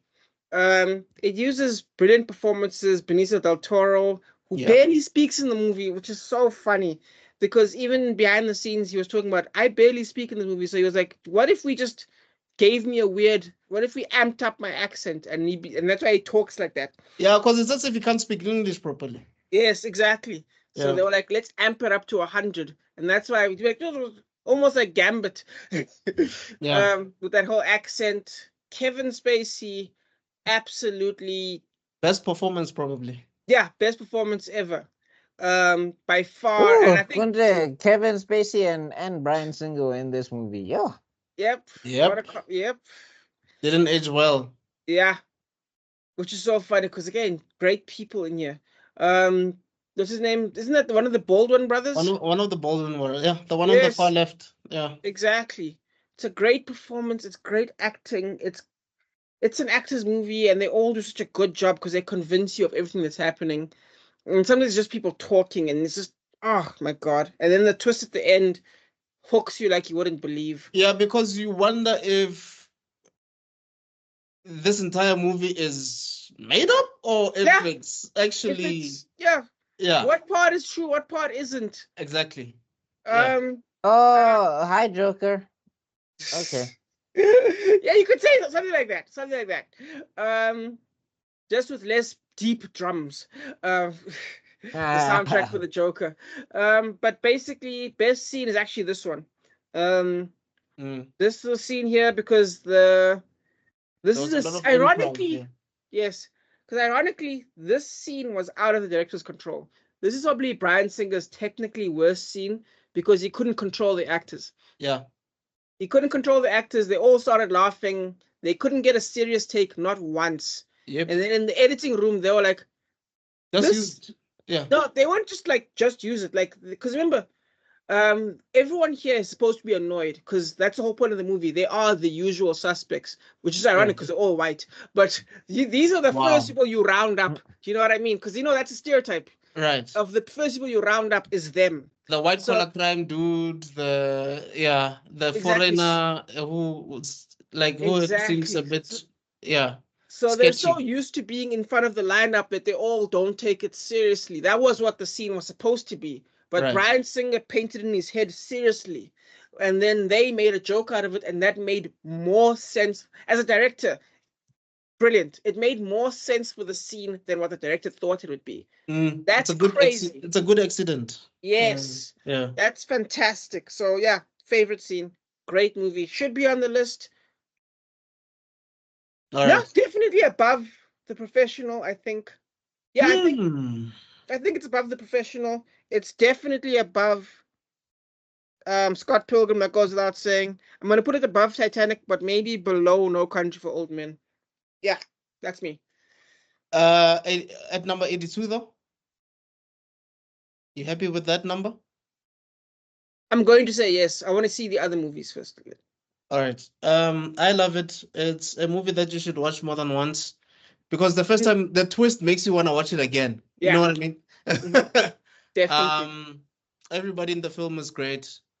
Brilliant directing by Bryan Singer. I'm actually over the years, I've always wondered what happened to Bryan Singer as a director after watching this. Because I'm like, if he directed this and he did Superman Returns and there's Age of Apocalypse, what happened? Yeah. You know what I mean? But when you see Days of Future Past and X2, you're like, okay, I believe that guy could do Usual Suspects. You know what I mean? Yes. But yeah, it's a great film. One of my favorite scenes or lines rather in the film is the greatest trick the devil's ever pulled us to convince the world it doesn't exist. Brilliant. And also the guy who plays the cop. I keep forgetting his name, but he's one of my favorite actors, man. Brilliant. It's the Italian guy who's in A Bronx Tale. He wrote A Bronx Tale. What's his name again? Oh, not Ray Liotta. No, I know not what Ray. you're talking about. Not Ray Liotta. Yes, the Italian, yes. Now he does a podcast with that ex-mafia guy. Ex-mafia boss guy. I think I've seen it, yes. Good stuff. Yeah. But yeah. It does deserve to be on this list. For me, it's not better than Léon the Professional, but it is better than Titanic, I think. No, wait. I'll put it on the same level as Titanic. Okay. But it's definitely better than Scott Pilgrim And or Ragnarok. I will always love Titanic, even though the guy drowns. All right, guys. All right. Do you guys have any parting words before we shut it down? Check out our stuff. I hope you enjoyed this list. This was fun. That's me. Right. Buck? Yeah, I'm curious to see the other movies because I went through the entire list to the top one. I think their number one choice was crazy. Yeah. Yeah, but yeah, No there's a lot spoilers, of yeah. movies on this. Yeah, there's a lot of movies on this list that I have not seen, so we'll see when I get to see them, I guess. Yeah. All right. Okay, guys. I hope they age well because I'm watching them as an older dude, and I'm like, so we'll see. I agree with what the guy said. This list is very confusing. Some things are misplaced. Some things are higher than they should be. Some things are lower than they should be. It makes no sense. Ragnarok should not have been there. That's the consensus. That's the general consensus. Who did take a bribe at Empire? Because I think it's a fine movie, but it's like it's a terrible Thor movie. If you get what I'm saying. You know what should have been there instead? Jojo Rabbit. Yeah. Yes. Yeah. That's a that's good his Taika best Waititi Waititi, movie. yes. I have not seen that movie, but like the things that I've seen when people talk about the movie, I get. It's good. It's good. But anyway, guys, thank you so much for checking us out for this long. As you guys know, we either hit the 2-hour mark or beyond that. But we appreciate every view, every like, every subscription. So please continue to do that. Hit the notification bell. And please follow these guys. They also have YouTube channels. They have interesting content as well. There's something called Geek Heresy. that Buckmeister has. Please check it out. It's quite hilarious. We have poker faces there. Friendships are tested. Check out all the content that these guys are doing on TikTok, on Facebook, and everywhere else. But yeah, from me, Mr. Extrodin, Rob Sibeko, and Buckmeister Cul, this is African Frame. And we shall see you guys on the next one. Cheers.